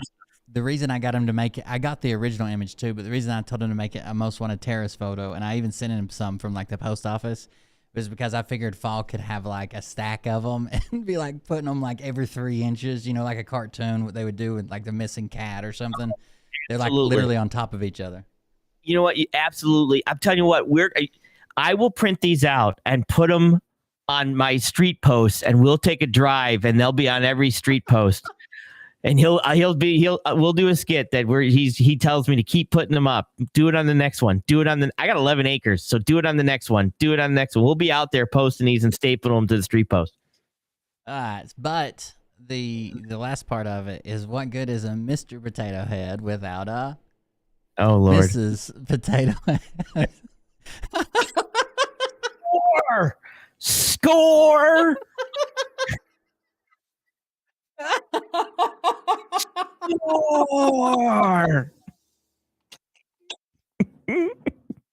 Oh no! God, you didn't. You did classic. You have no idea. You have no idea. They're going to be very happy with us. I bet you they call up and give us some silver. It'll be mailed to us in 3 to 6 decades. And if somebody could type up a that would be awesome. If somebody typed up that Mr. and Mrs. have been wanted in the crimes that they've committed type thing, and a little report, that would be, do that. Bring them on both screens. That's classic. That is fantastic. No. It's pretty good. Groper does a good job. He did great. Thank you so much, Groper. They are fantastic. You have no. This is the. I mean, once Will sent these to me and I print these out, you have no idea. This is probably the funnest thing I just sent it to him. He had it back in like 6 minutes. He's like, "Here you go, done." He did a pretty good job, but both their heads are potato shaped, so he didn't have to do any. He didn't have to do any moving of the lines or anything. I'll be honest. I did not notice how much B's head was potato shaped until I just saw the photo. Right? It's a fucking American russet right there, baby. Oh Lord, I mean, seriously, that is without a doubt, legitimately. I bet you. I mean, I know he's a hard special forces 3-letter agent guy. I bet you the only fear he has is a slap chop. He'll be made into a hash brown in no time. Or aluminum foil. Don't wrap me in the foil. Don't wrap me in the foil. Whatever you do. Please start sending Fallout with an aluminum foil net. Yes. That is what I'm absolutely gonna do. I'm gonna make an aluminum foil net. That was pretty good. Anyways, I wanted to give those to you before to kind of pull down your pulse rate a little bit. Yeah, like I said, see, I can run my own show, but here I was just nervous. I'm like, oh freaking Christ, he's got all the software on his end, and I don't even know if what I'm looking at is really StreamYard or not. Sure. I gotta. Has anything been going on like overnight? Have any of the live cams been going off lately in Ukraine? I haven't been really watching them. I've been working on. I got a side project for the patrons know what it is, but I've been trying to get all that shit in order. But I haven't really seen anything other than like news reports that they hit like a fucking hospital and an orphanage and all these really messed up places. But I hadn't seen any action. No, I mean I've been watching some of the live cams and stuff like that, and some of them been up, and a lot of my, like I said, I have my Twitter feed is pretty much filled with a lot of the stuff. Sure, that's why I've been seeing a lot of the news stories I click on is Twitter. But my issue is, like we talked about for your left, is like they were winning. We're being told they're winning, and yet they're still introducing sanctions that are hurting us. And I don't get it. I don't understand unless you're looking to basically do what I say. Well, so Ukraine's only winning because they're holding back. Ukraine wouldn't stand up to a full frontal assault from Russia. I don't think they could. I think he's too afraid of how bad he'll look on the world stage and getting too many enemies too quickly. Well, what's the risk now? At this point, in the sanctions that we're applying to them. Well, it becomes less and less each day. So he's either going to have to make a move, which I think is the point of the sanctions. So he's either going to have to go full blown, and then the entire world can condemn it, and we can choke him out the rest of the way, or he's going to have to say, "Look, we freed the areas we wanted to free. We're pulling back to the border, but these areas are now, Donetsk and whatever the other one was, are now, sovereign territory or some shit." But I think that's the reason for the sanctions. But he might go full bore now. I don't know. I don't know. What if he doesn't? What if he just allows our gas prices to go to $300 a barrel and sits back? They're going to hold out longer than we can hold out, right? And I talked to Jeff about this and sometimes in chat and stuff like that. And you have to understand that even they can live on a lot less than we can live on. The American people can, right? They can live on. The vast majority of them have a lot less, though. Like you're talking about a communist country. Right. So when you put in sanctions, the goal is, it hurts everybody, but the goal is to hurt them harder and quicker than so they'll give up. And I think they're adequately aimed. I mean it's sad that it affects the people, more than anything. But they have less. They have less in reserves. They have less that they can afford to buy. Their fucking ruble fell off the fucking market. That, you know what I mean? Like, at least we still have stock shelves. At least we still have, everybody's got money in the bank. It's not like the dollar bill went down to a fucking penny or 16 cents. I think the equation was the ruble fall the other day was like the dollar bill going to 16 cents. That's what somebody wrote. I don't know how true it is. But yeah, I don't think they can hold out. I don't know. So the problem is the disconnect, right? So even if his people are suffering, does he even give a fuck? You know what I mean? Like, is it going to affect him? Right. And I just don't see them. Like I said, I don't see it affecting him. And I in his mind, his people can hold out, and he can hold out longer than the American people can hold out, because we're all spoiled bitches in their eyes, right? We're this. But so the good thing that capitalism brings, one good thing that capitalism brings is we have. I mean, if it gets bad enough where people are fucking starving in mass, then we have emergency protocol to fall back into, where we set up fucking Walmarts and give out free food and water and this, which is probably what he's going to have to keep the heat off him. I would say that he's going to have to start supplying food, and they're going to be able to buy food. Their food went up by 7,000% or something the other day. They're not going to be able to afford to eat. But at least the good thing about capitalism is we have more.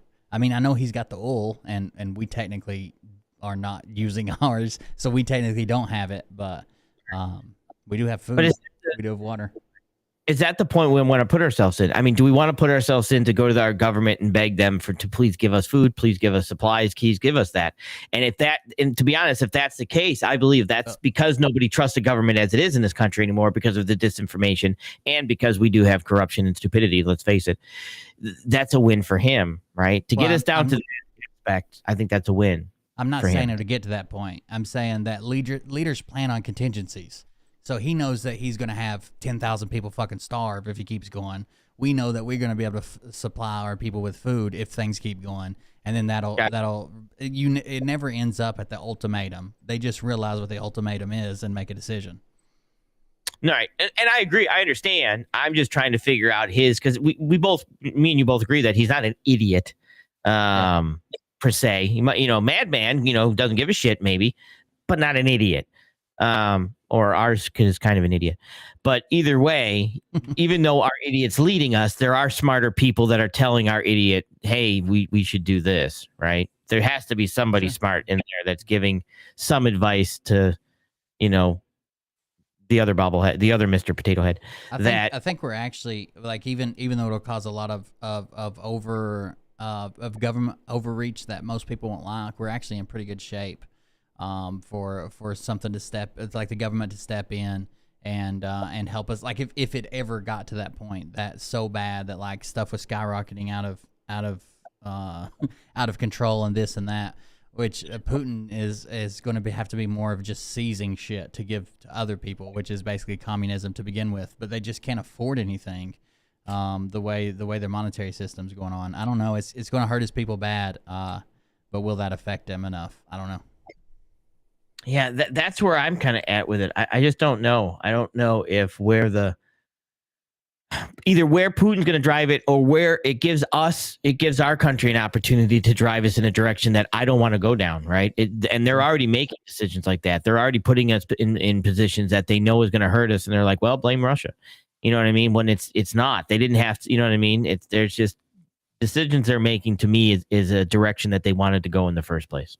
Also, he's got to stay. So I think he would lose and starve people before he ends up with a hungry army, because a hungry army doesn't march. You know what I mean? Like they're literally standing there with weapons. They're gonna have people separate when he starts running out of money, food, supplies, fuel. When we have fucking, like he had the other day, tanks sitting there run out of gas or petrol, diesel, whatever. They're not gonna stand for that long. You have to have a well supplied army, or you're not gonna have an army. You're gonna have a bunch of defectors.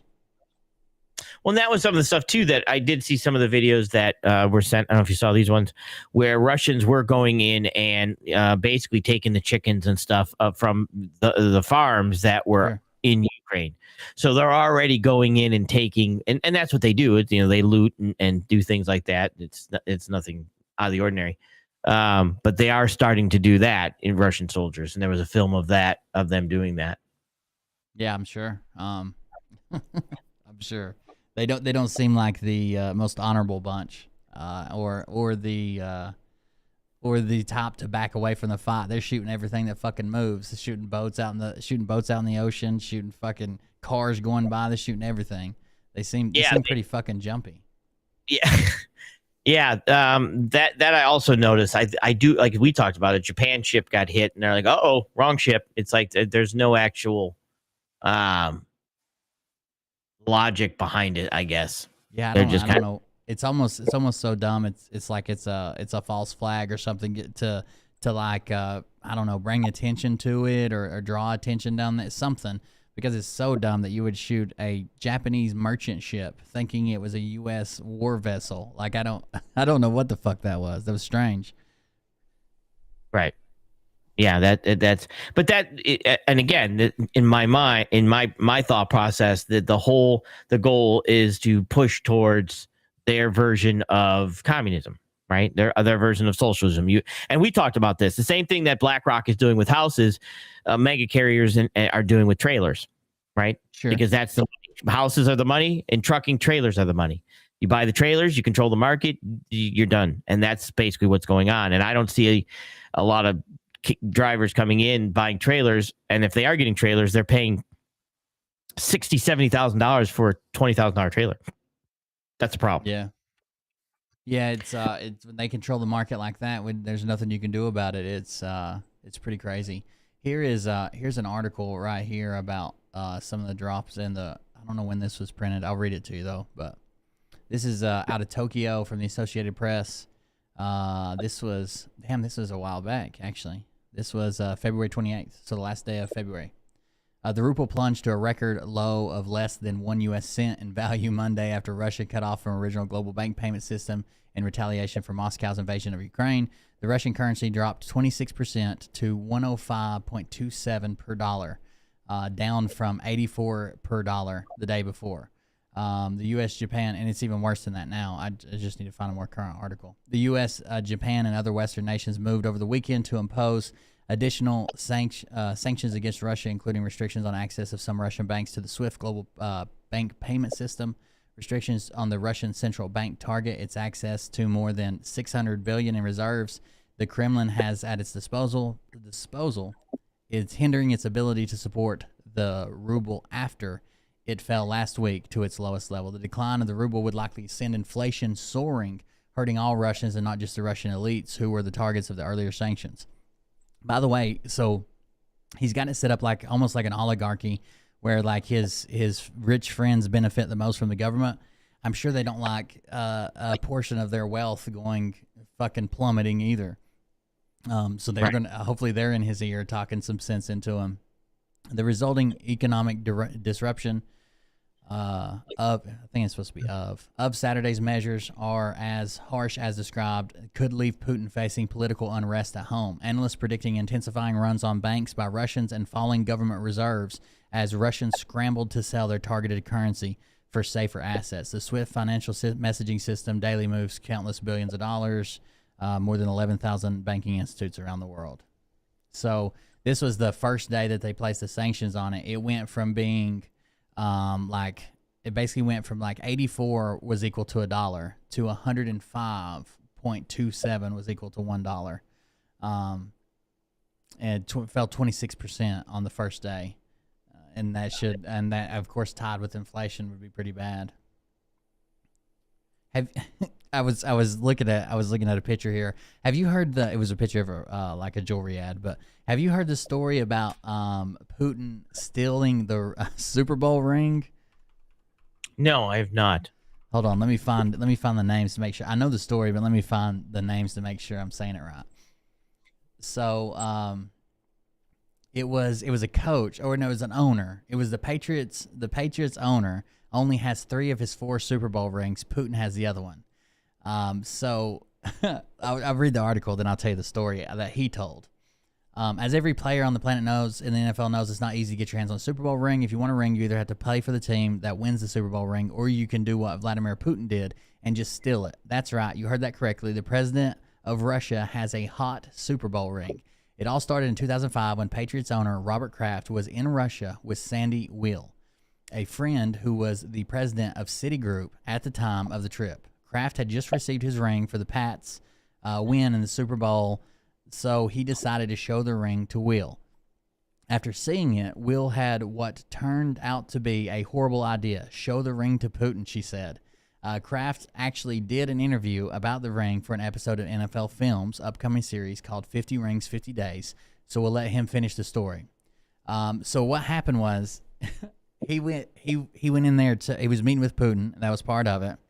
And at the very first part of the meeting, it was suggested that he showed the ring. So he like put his hand up and was like showing the ring, and like Putin was asked to see it, like, you know, pull it off. And so he pulled it off his hand and gave it to him.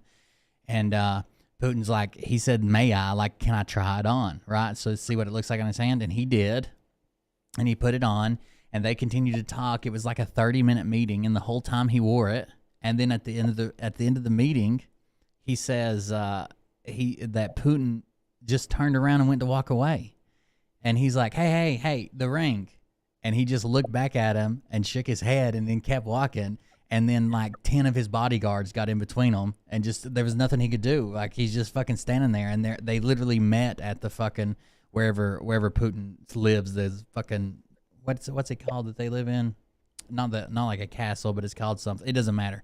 So they were just there at basically the White House of Russia, and he just left with it. So then Robert Kraft was pissed off. He came back to the United States and was telling everybody this. Well, he didn't mention it while he was over there because he didn't want to get fucking like, ended up at the bottom of a river or some shit. So when he came back, he was like raising hell. He did a story immediately with AP. Like, as soon as he landed, he had reporters meet him and did a story about it. And eventually George Bush fucking called him and asked him to stop talking about it. He's like, "Hey, this could cause an international incident. Please stop calling Vladimir Putin a fucking thief that stole your ring. Like, if that happened, I'm sorry. We'll get you another one, whatever. But please stop talking about it." And he did. He did stop talking about it all the way up until recently with what's been going on with Ukraine and the sanctions and shit. He just came back out the story again. He gave Putin the ring, and Putin just hasn't returned it yet. I don't know about stolen. So Allegedly. Yeah, that's definitely stolen. He let him fucking wear it and he walked away with it. But so Putin claims that it was a gift and that he was told it was a gift free of charge and that he never had to return it. See, I told you. Seems like a weird way to give a gift, though. Here's a gift, free of charge, never return, please. See? Exactly. There's no theft there. So Robert Kraft quit talking about it, but a bunch of players, like even Joe Rogan has repeated the story. I heard it on the Joe Rogan show once. He just brought it up again recently, but I heard it before. Some of the players repeated it because he would say it in like mixed company, like tell the story, but he just wasn't talking to the press anymore. But I had always heard it and I never knew it was like confirmed or anything until recently. He's come back out again and started talking about what a shitty person he is. Nice. He gives Joe. I mean, come on. We've seen this before in other channels. He gives Putin a ring, and then Indian gives it, wants it back. Is that kind of what happened here? I mean, that's what it sounds like to me. He's a Native American giver. He's a Native American giver. I don't know what to tell you. Jesus. I mean, sounds perfectly legit to me. How would you not give Putin a ring and then want it back? Why would you get it to him and let him do? If give it back? Like if you so like what would you? I mean, what could you do when he just walks away and then his bodyguards are standing there? I don't guess a fucking thing. Stand there and watch him take it. God, you'd feel like such a bitch. Yeah, I mean, he asked for the ring. You said, yeah. He says, can I put it on? He says, yeah, well, it's mine now. And he walked away. I mean, what did you expect? You know what I mean? You just gave the dude the ring. Ownership is not, or fucking wearing it is not ownership. Well, it is when you're, Putin with bodyguards in the Kremlin. Piece of shit. In the Kremlin.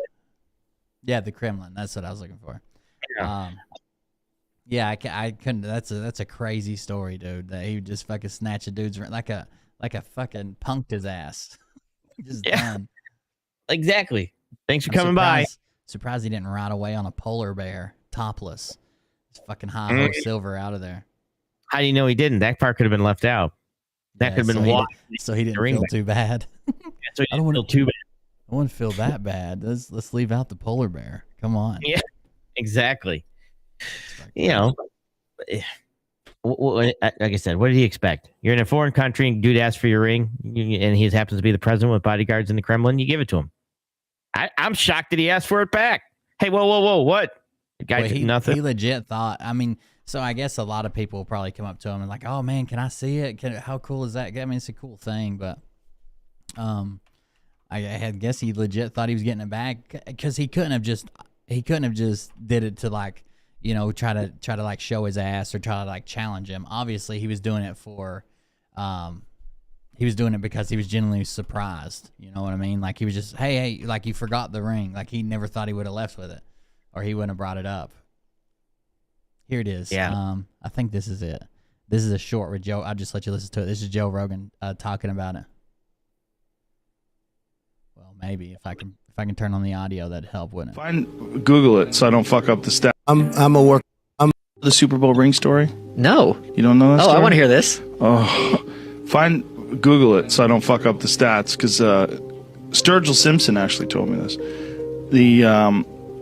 There was a Super Bowl winner who visited Putin, and as he's talking to Putin asks him to see the ring. He's got the Super Bowl ring, and Putin holds on to it, puts it on his finger, and walks away. Oh my god. And then the guy starts going, "Hey, what the fuck?" And Putin's bodyguards put their hand on the guy, like, "No, it's over. Done. Oh my You got god. your fucking ring." The Super Bowl ring. It would have been kind of funny to watch. So it would have been kind of funny to watch. It is shitty, but it'd been kind of funny to watch. No. You know, I would have thought of it. I mean, at that point, let's have a Super Bowl player, and he's like, "Yeah, can I try in the ring?" And I'm like, "Yeah, go ahead." And then he walks away with it. I'm like, "Whoa!" And he turns around. He's like, "What?" I'm like, "Nothing." I mean, what are you gonna say to him? Give him back my ring? Obviously, he knows he has it. He's wandering away. I'll probably start giving Mariah's wedding band around just random bitches. See if they'll walk away with it. You should. Anyway, Yeah, that I rolls. I wonder what the average cost. I know they're all different, depending on who got it. I wonder what the average. First of all, jewelry is a gigantic rip-off. Never buy new jewelry if you can afford it. But because it's so everybody complains about cars depreciating when you drive them off the lot. Jewelry depreciates like 93% on average when you leave a jewelry store from it. Like this, as soon as you leave, it depreciates like 93% on average, so 92.5, something like that. And it's a huge ripoff. But I wonder what a Super Bowl ring costs. No idea. I think. I guess it's whose ring it is, maybe, because I you know, yeah, if it's, well, yeah, a better player. But like if we're just talking about like a player ring versus a staff ring of like a bench warmer, right? If you had like Tom Brady's, of course it'd be like something crazy. But just in general, it says while there isn't a hard and fast number how much a Super Bowl ring is worth, depending on circumstances and the details of the ring, experts generally appraise them between $30,000 to $50,000. Based on jewels and features alone, regardless of who wore the ring, and it can go up from there. So just the ring and its design, somewhere in between $30,000 and $50,000 for a fucking ring. nice. Damn. You know how another thing I learned? I've been watching this show on YouTube. You guys could check it out. But it's called. Damn, is it called Pawn Man? I don't know what the name of the show's called Pawn Man, but I don't know what the name of the channel is. Let me see.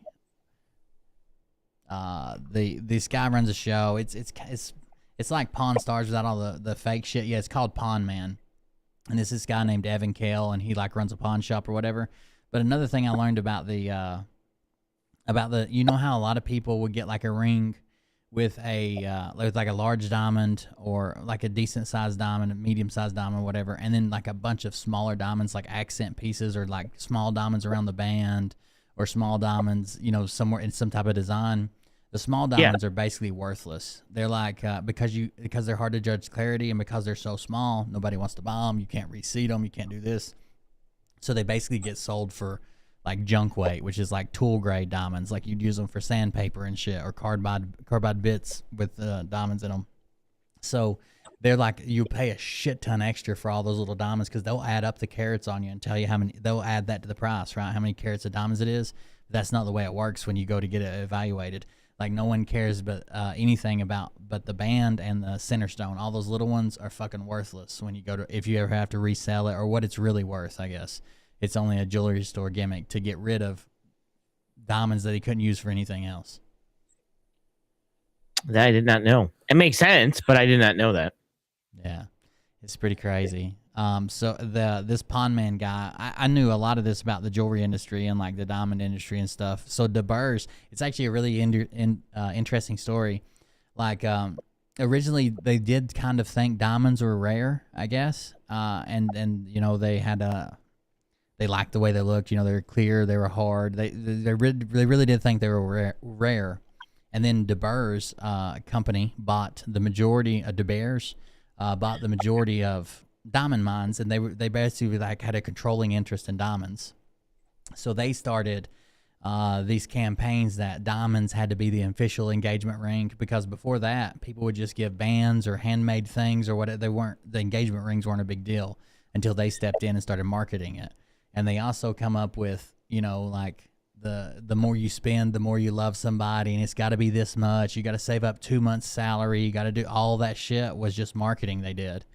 But in the middle of all that marketing and all that time they spent and all that money and effort they put into it, gigantic fucking mines full of diamonds, cheap ass diamonds were found. And they was going to ruin them, because basically they had spent all this time and money and stuff buying up diamonds and getting people convinced in the Western world that, you know, that was the standard. The gold standard was diamonds. And all these diamonds got found, so they ended up doing like these trade agreements where they would buy like 40% of the diamonds that came out of these new mines, and the other 60% would get trashed, but they would guarantee to keep the price so high. They basically just have a monopoly on it. It's crazy. Diamonds are not rare. They're not nearly worth what people think they are, but it's an interesting story. Yeah, that I didn't know, that they're nowhere near as rare as people think. Like I said, and that I knew, that portion of it. Yeah. But go ahead. No, I was just agreeing with you. They put a shit ton in. They're basically completely responsible for all the shit about you know, it being an engagement ring and how much you should spend, and only women only want big diamonds, and then, you know, it's embarrassing if you can't afford a big enough diamond, she might say no. All that's thanks to their marketing they put into place. Well, and that's part, like I said, again, there's part of the marketing and, you know, subliminal messages, but aren't so subliminal anymore, to convince you that certain things are worth stuff that they're not actually worth that much. Sure. They even coined the phrase. They were the company that coined the phrase "diamonds are forever" or whatever. And they still use that in their official marketing. I mean, other jewelry stores do too, but they were the first ones that come out with it, that they would be forever. I mean, and then that sort of stuff too. I mean, diamonds are also used in drills, drill bits, and stuff like that, to cut down into things, cut through rocks, cut stuff like that. So there is uses for diamonds that are, you know, legitimate needs. But like I said, I knew that they weren't as rare as everybody thought they were. Yeah, they're pretty plentiful. Oh, the other what was it? The other marketing strategy they had was, damn, I forgot. I just forgot what the fuck I was gonna say. Damn, I'll think of it. Oh, they literally, like, at the time, it was easy to sway the general public that like diamonds were like this new expensive things, but the people that were like in the know, that had personal jewelers, that knew people that were in the gemstones and blah blah blah, they had people saying, hey, these diamonds aren't really worth that much, like this is crazy, like you don't need this, blah, like famous rich people. So instead of trying to convince them with marketing, because they knew they probably had people in their ear that would tell them the opposite, they just ended up cutting them fucking checks to wear it. Like movie stars and famous people and famous politicians, they would just pay them fucking cash to start wearing diamonds all over the place, which is crazy, deceitful. That's nuts. It worked. That's nuts, to be honest. Yeah, the whole story is pretty crazy. I would like to do a YouTube video on it one time. They're like the diamond mafia, the way they ran it, and like choked out other companies. There's been a bunch of allegations that they've paid local tribesmen to like attack other competing diamond mines. Like they ran it with an iron fist. It's wild. Dude, really? Yeah, they were That's not, like, and they're good friends. There's probably some pictures here. They're good friends with Vladimir Putin.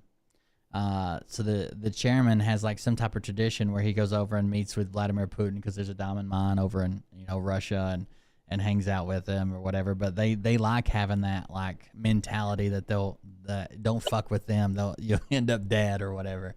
Like that's almost like their calling card. dude, that's yeah. I had no idea. That's nuts. And again, for what? For what you're wearing it? Like I don't wear a wedding band or anything, stuff like that. But I've been married for 8 years. But it's just, I never fell into that stuff. Like to me, it wasn't a big deal. Like gold and diamonds and all this stuff. To me, it was just, it's rocks. I can go get one of those. Let me give you a shiny rock. So it never really pushed me, but I do know a lot of people, like, of course I have family members that 100% have to have all the bling bling and all this stuff. And it's like, what is wrong with you?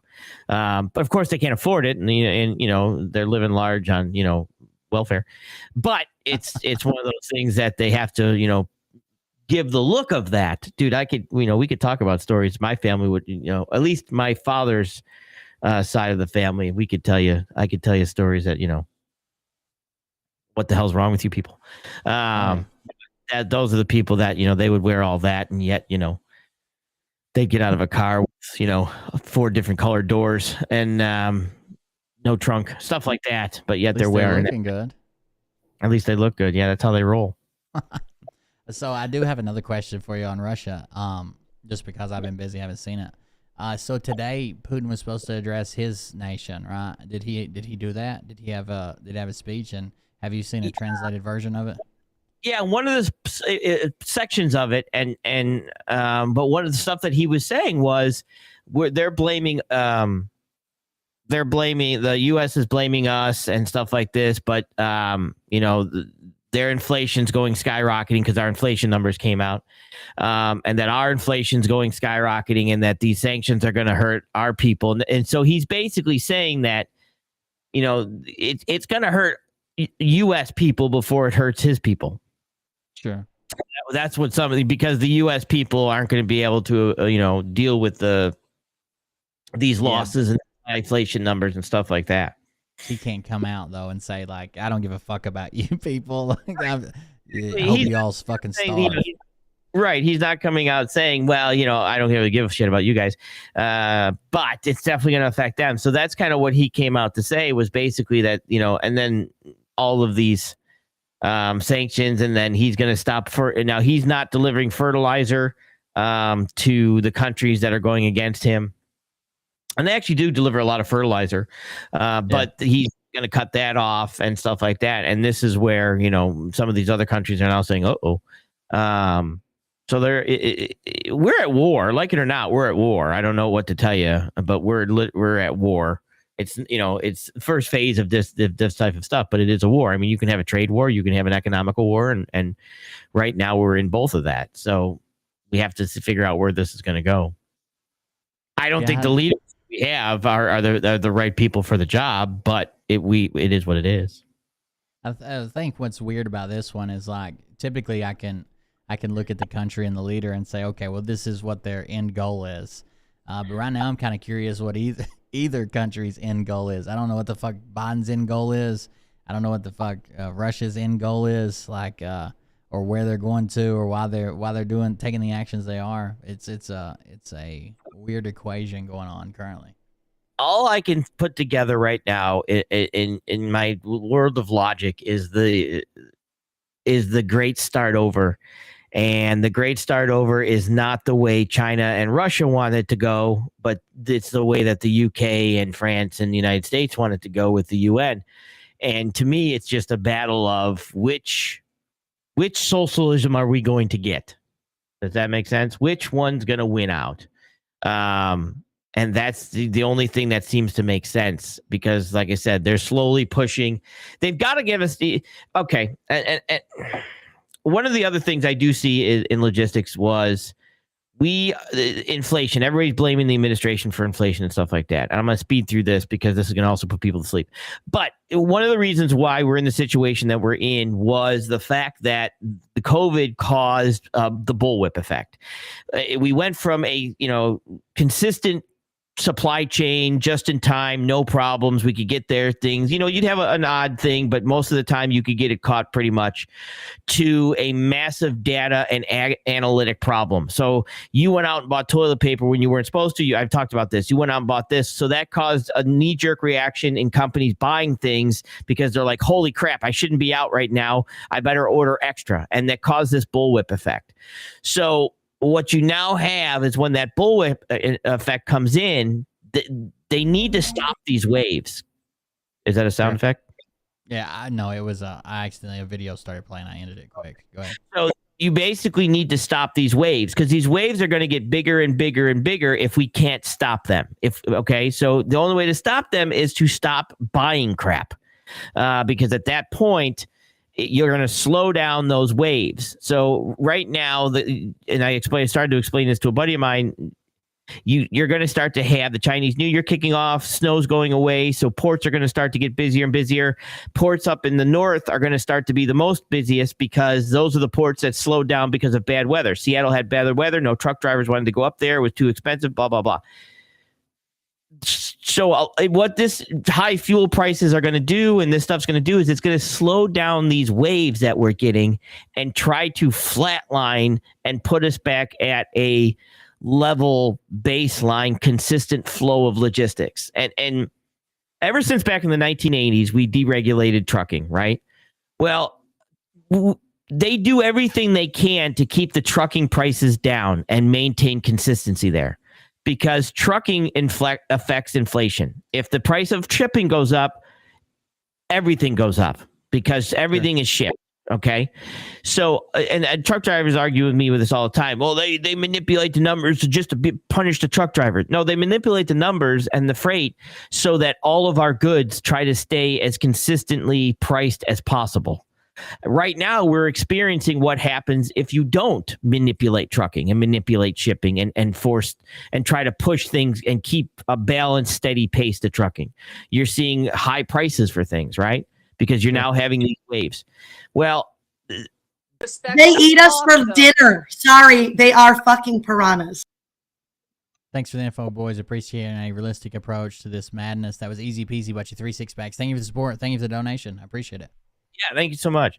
So right now, one of the things that I do believe that they're trying to do with this also is make people stop spending and at least startle them into a fact to slow down their spending, to get it down. Consumer credit is skyrocketing. Customer credit is skyrocketing. There was some other stuff I watched that deals with customer credit, consumer credit, and things like that, which you can probably pull up charts that credit is way up and beyond where it should be. So, you can start to reach a point where now big shippers are going to slowly not pay their bills, instead of being 60, like my customers have gone from 32 days. I have one customer that went from 32 days of pay to 62 days. Yeah. You know what I mean? So you're starting to see that push out, and that is actually becoming one of the ways that you can stop that is to jack up the cost of goods, where everybody says, oh shit, I got to stop spending because I can't afford all this. So, I need to pull back. That is also a way that you're going to slow down shipping and get shipping back under control so you can get prices back under control. The other thing that makes me a little nervous is that the feds came out and said, look, the price of goods, which you were gone, is not, has not caught up to wages. So now the wages that we're paying, we haven't, the price of goods have not been offset yet. So either wages go down or price of goods go up. And I think it's the opposite, though, don't you? I mean, like, wages seem like they've stagnated for a long time, especially when you're looking at big purchases like homes and cars have gotten exponentially more expensive compared to what the average person makes. You know what I mean? But I think it's just homes and cars because of the, people like BlackRock buying them all up and the lack of chips. You know what I mean? I don't think it's semiconductors, not, false potato chips. Yeah, but I'm talking like the last probably 10, 20 years, not just recently. But Right, absolutely, and that stuff's going up. But is 17? Just like over here, we have we used to have a place you would take your soda cans and your beer cans to, and they would count them. Mm-hmm. Do you have that there, or do you just have the kiosks? What do you have there? We have you can even take them to scrap them, and they'll just weigh them, or you can just take them and throw them in a bin, and no one looks at them, just to recycle them. Okay, so you don't get money back for them? You do if you go to like the metal recycling place, but we don't have a deposit. No. Okay, yeah, we have a deposit, or we had one that you would go and you'd say, and they'd count the cans, and they'd be like, "Okay, here's your $6." Right. That it closed because that person minimum wage to pay somebody to count cans now became $14. Right. And the price of the cans that they got, I think they would give us 5 cents, and they were paid 8 cents. So they made 3 cents per can. So the price of the 3-cent can didn't cover the cost of the person counting the cans. So they closed them. So now I just throw them away. I don't know to tell you. But this is some of the stuff that it's difficult to keep up. Jeez. It feels weird. I don't know. The grocery store fucking sucks. I know that. Going to the grocery store fucking sucks. I don't know. It feels like the opposite to me. I mean, I understand some people are demanding higher minimum wage, but like not where I live. Most people are still on the standard $7.25. I think is what it is. Whatever the last federal wage was. I did see McDonald's was paying like they were paying like there was like a. It wasn't like a shift manager. They made like a new position that was like right under the shift manager. I think it was called something lead. And they were hiring people at like $10 an hour, but the vast majority of those people still make $7.25 or whatever it is. Dude, up here, I'll have Fall take a picture. Up here, it's either 14 or 16. I can't remember. They have a sign out with a $500 signing bonus at either $14 an hour or $16 an hour to work at McDonald's. That's crazy. With a $500 signing bonus. I'll take a picture of the sign. Next time we go out there. Fall would be excited. He'll love to go out there and get a picture of that for you. But that's what we're doing. That's what they're doing up here. And with a $500 signing bonus, trucking companies used to offer signing bonuses to bring a truck on for you to start. Not McDonald's. At 16 or 14, let's say it's 14. At $14 an hour with a $500 signing bonus. Signing for what? What am I signing up for? For life. Diamonds are forever, and so is McDonald's. Nice. Very well. Well, I don't know if my wife would have. Next time you see it for our 25th anniversary, I'm going to go get her McDonald's. By that time, it'll be vegan. So either way, it's just one of those things that it's just I don't know. Where do you go from here? Do you lower the price of wages? That's going to go over well. How do you get back to wages in this area? And I'm in nowhere land, Maine.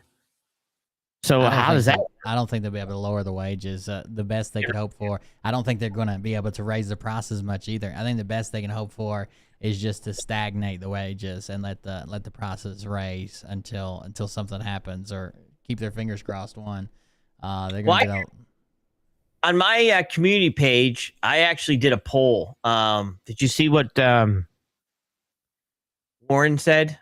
Not Warren Buffett, but Native American Warren said? No. Somebody said. Oh, Lord. You've been inviting people here. I was filling in. We were taking applications for a co-host. But I actually did a poll, and you could play it if you want. I was gonna talk about it, but at 14, I think 14%. I'd have to pull up my screen, but I think 14% agreed with her in regards to profits from oil companies. You have to go to what I said. I almost wanted to. I'll pull it up. Let me grab this guy. This is Big Daddy Beef Stick, I think's his name. Big Daddy Beef Stick. What's up? What's going on, guys? Hey, are you here applying for the position of co-host? Yes, I am, but there's a little problem. Uh-oh. What's that? All right. So I want to be co-host with Will. Oh. But I don't have the studio equipment, and I need you to teach me to stream and to donate all your equipment to me. So Will's going to say you're still a step ahead of me, so that's probably fine. So. Yeah, I'm going to need you to do that for me, Sage. All right. Thanks. I'll see you guys later. Thanks. Alright.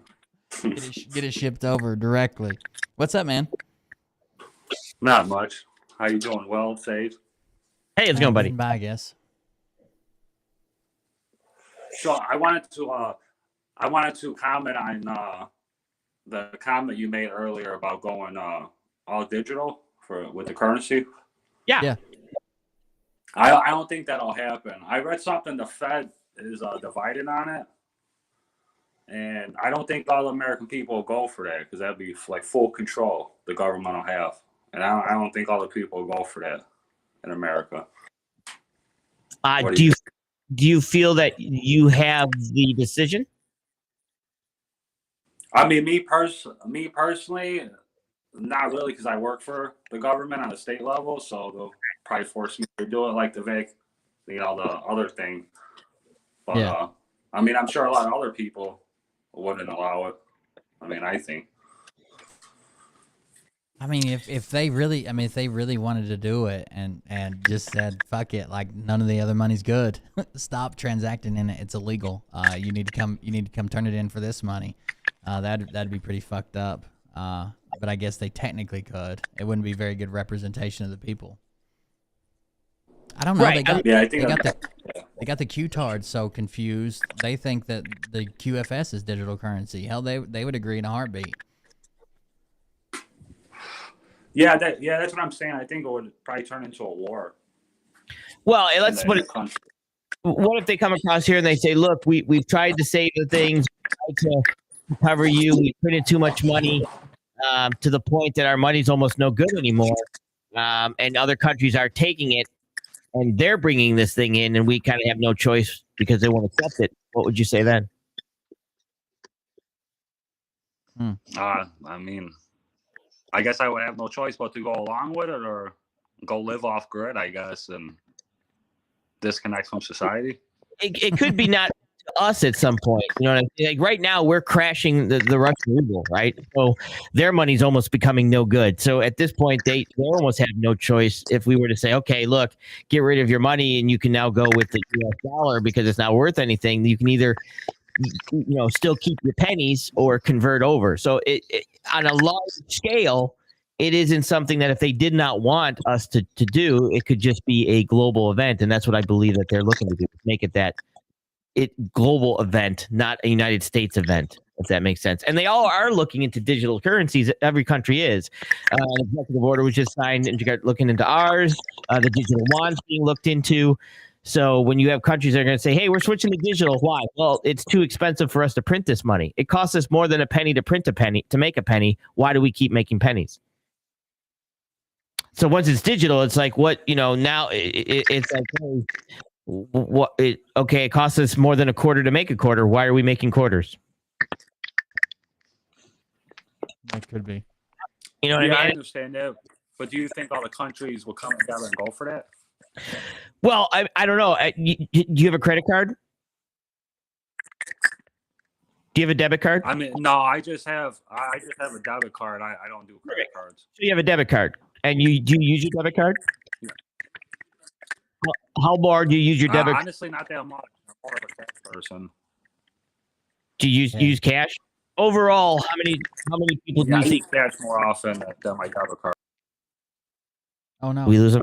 I just saw his finger touch the screen. I think he might have accidentally knocked himself out or left because his thumb was coming up. I was watching him. I'd been trying to mute him while you were talking because it was clicking real bad through his mic, and then unmuting him as soon as you stopped so he could talk. But I think he actually might have kicked himself. I would say he's the outlier though. Most people are using.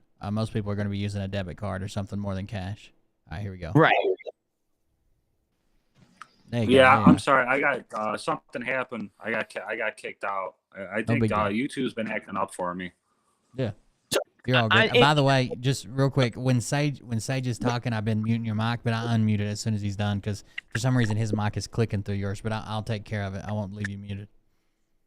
No, I understand. The last 5 days, YouTube, I've been having problems with YouTube. The videos won't load or they keep buffering. It's been doing it to every channel I've clicked on. It's been doing it to me too. Like even with good connection, like some of my stuff buffers, and it never does that. It's only on YouTube. It's been weird. Oh, yeah, you've been having the same problem. Yeah, I cleared out all my history, data, everything, reset my phone, and nothing worked. Right. Me too. All right, No, Sage. So I would say the vast majority of people are probably using a debit card more than cash. Or yeah, right, credit card, Yeah. debit card, some type of thing. So you've already moved your way into a digital currency. Correct? Most people have already moved themselves into a digital currency. Yes, actually, yeah, that's true. Without really paying attention to it. Yes, that makes sense. And then you now can. I have been to Germany and Canada where I have used my debit card and credit card in Germany and Canada. So I now have a digital currency that I can use in other countries. Correct? So here's Yeah, what I yes, think. that- Here's what I think. If they ever do it, I think this is the way they'll bring it. I think they'll say, I don't think they'll say, okay, this is our new digital dollar. I think they'll say, what we're doing now is if you have cash, continue to use it, whatever. But we're also starting a buyback on cash. We can still issue you cash that stays in your bank, but you just can't withdraw it, right? It's on this card. It's on what I think they'll set it. It'll be a digital currency, but they'll set it up as, oh, it's just a debit card. You just can't draw out cash unless you absolutely have to have it, and then you fill out this form. But they're going to make it harder and harder and harder to pull out cash where everybody else has debit cards, even if they already did it on tax refunds and shit. Remember the government started issuing out prepaid cards or whatever? They already started doing that shit. So I think they'll make it a hindrance to get cash, and they'll say, don't worry, you still got your card until everybody's dependent on that card and less and less and less and less people are using cash. Then they'll cut it off. I used to see, I had, aunts and uncles that were on welfare, and they were actually sent like coupons and stuff like that, right? Now welfare is turned into a debit card, correct? Yeah, food stamps and welfare payments, cash payments, all that's on a debit card now. Right. So they've now gone to a digital currency in regards to that. So exactly, it's not going to be something that's just going to be click, we're done now. It's going to be something that's going to be a slow roll, which they've already been kind of phasing us into. He got kicked again. I don't know what that was, but yeah, I think the same thing. So if they make it a little bit harder to pull cash, and then they could even because some people are going to be like, well, what about person to person? What about this? What about if I want to give my wife some cash or somebody cash for birthday? They can even come out with an app that just works with the card and say, okay, here's your person to person. Like if you don't have PayPal, if you don't have this, you don't have that, here's your person to person app. Everybody can use it for free. Government manages it as long as because they're going to be saving so much money from the production of money. And the maintenance of the money system and this and that. I think they'll slow roll it, and most people won't even realize what's going on. The same way that they did debit cards, the same way they did food stamps, the same way they did tax refunds on the card. They did that so slow they already. didn't notice it. The Chinese, you can phone to phone. If you're within 5 feet and you want to transfer money, you can transfer it right there, phone to phone through Bluetooth. Yeah, like an airdrop. Like an airdrop, right? However you want. We're gone. The other thing was, I went to the bank. My driver's license was like 3 days expired. Now it's still me. I still have proof, but I went to do a withdrawal from my bank of my money, allegedly. And because my driver's license was 3 days, they would not give me my money because my driver's license, which I didn't know, was expired for 3 days. They wouldn't give me my money. Right. Now they know it's me, but the amount they wouldn't let me withdraw my money. So here you are in regulations. It's like, hey, it's still me. Why do I have to show my driver's license? Because it was over $3,000. So right off the bat, I had to show my driver's license, and then my driver's license, which, well, thank God they told me I was expired. I didn't know. I couldn't withdraw it. So, but it's still my money. They know it's me. The driver's license is still my photo. What did that have to do with my money in that bank? It's the photo doesn't change. How does my driver's license make that rule? And that's when Fall had to drive home because my driver's license was expired, and we get some other things happened, but we won't talk about that. No, it's just then Motion had to go in there, and she had to say, okay, well, give me, and she's standing right there, give me the money, and they gave it to her because technically it was her money also. She's on the account, but they wouldn't give it to me, my money, because my driver's license was expired. Should have sent Fall in. I should have sent Fall in, but Fall goes in strapped to banks, and we've tried to talk to him about that, and he's got to stop that. Sitting in wearing a Zorro mask. Yeah, he's got what that's what he used to love, going into banks with the COVID mask, because goes in with the COVID mask and then protective goggles, and a hat. He says, I'm just trying to keep safe, and demanding money when he doesn't have an account. That didn't go over well. You'll have that on those adventures, I guess. Yeah. There's a loud noise. I guess that's. I mean, you got anything else you want? It's been 2 hours and 15 now. You got anything else you want to cover, Sage? No, that was pretty much it. I apologize for my uncomfortableness when Will was gone, but I did not know how like I said, I didn't think it was just regular StreamYard for me. Panic. So let's call it panic. My panic. Eventually, everybody that came back for the Will show, I appreciate you guys coming back. Did you have a bunch of them leave, Sage? Did you lose them? I believe so. I don't know, man. But I believe a bunch left. Yeah, they spend a lot of time. I mean, great amounts of effort to let me know how much they dislike you. I find it humorous, but you'd think anybody put that much energy in something, there's got to be something going on behind the scenes. You know what I mean? Plots to kill you. Who knows? I mean, I see how it is. Been this way my whole life, basically. So this ain't anything new. But I'm used to it. All right, guys. Thank you for joining us. I'm going to throw something together. I need to catch up on a Patreon show, but I might start it not Patreon because I need to do a regular show too. And I'm just way behind on content. But I'm going to throw something together. If you guys just be paying attention in Discord, Discord or Telegram or Facebook, I'll throw a show together over a topic. Well, I got a few topics I can choose from. So if you want to stick around for that, thank you for joining us here. Thank you for the donations, the support. Thank you for calling in. Sorry I had to disappear for like 40 minutes or whatever it was. So, yeah, we'll see you on the next one, I guess. Check out Sage News Network, follow them. What's the website? Followthem.com? Followthem.com. Check that one out because we're doing a ton of photos. And Motion's going to start doing her gaming streams. I got that all set up. We were supposed to do that today, and then actually got some work come in, which kept me a little busy. But we're definitely going to start doing some of her gaming streams. And now some of them are going to be unlisted and posted through the website. So some of those we're going to do that. Not that they're going to cost anything, but we're just going to, try to drive people to the website and have them click from there. Cause eventually that's YouTube we might think of going a different route. And just like me and Will have been talking about possibly doing bouncing on different ideas off of a lot more solo content was the idea. A lot more solo content. That's what you meant by that. Okay. Oh, gotcha.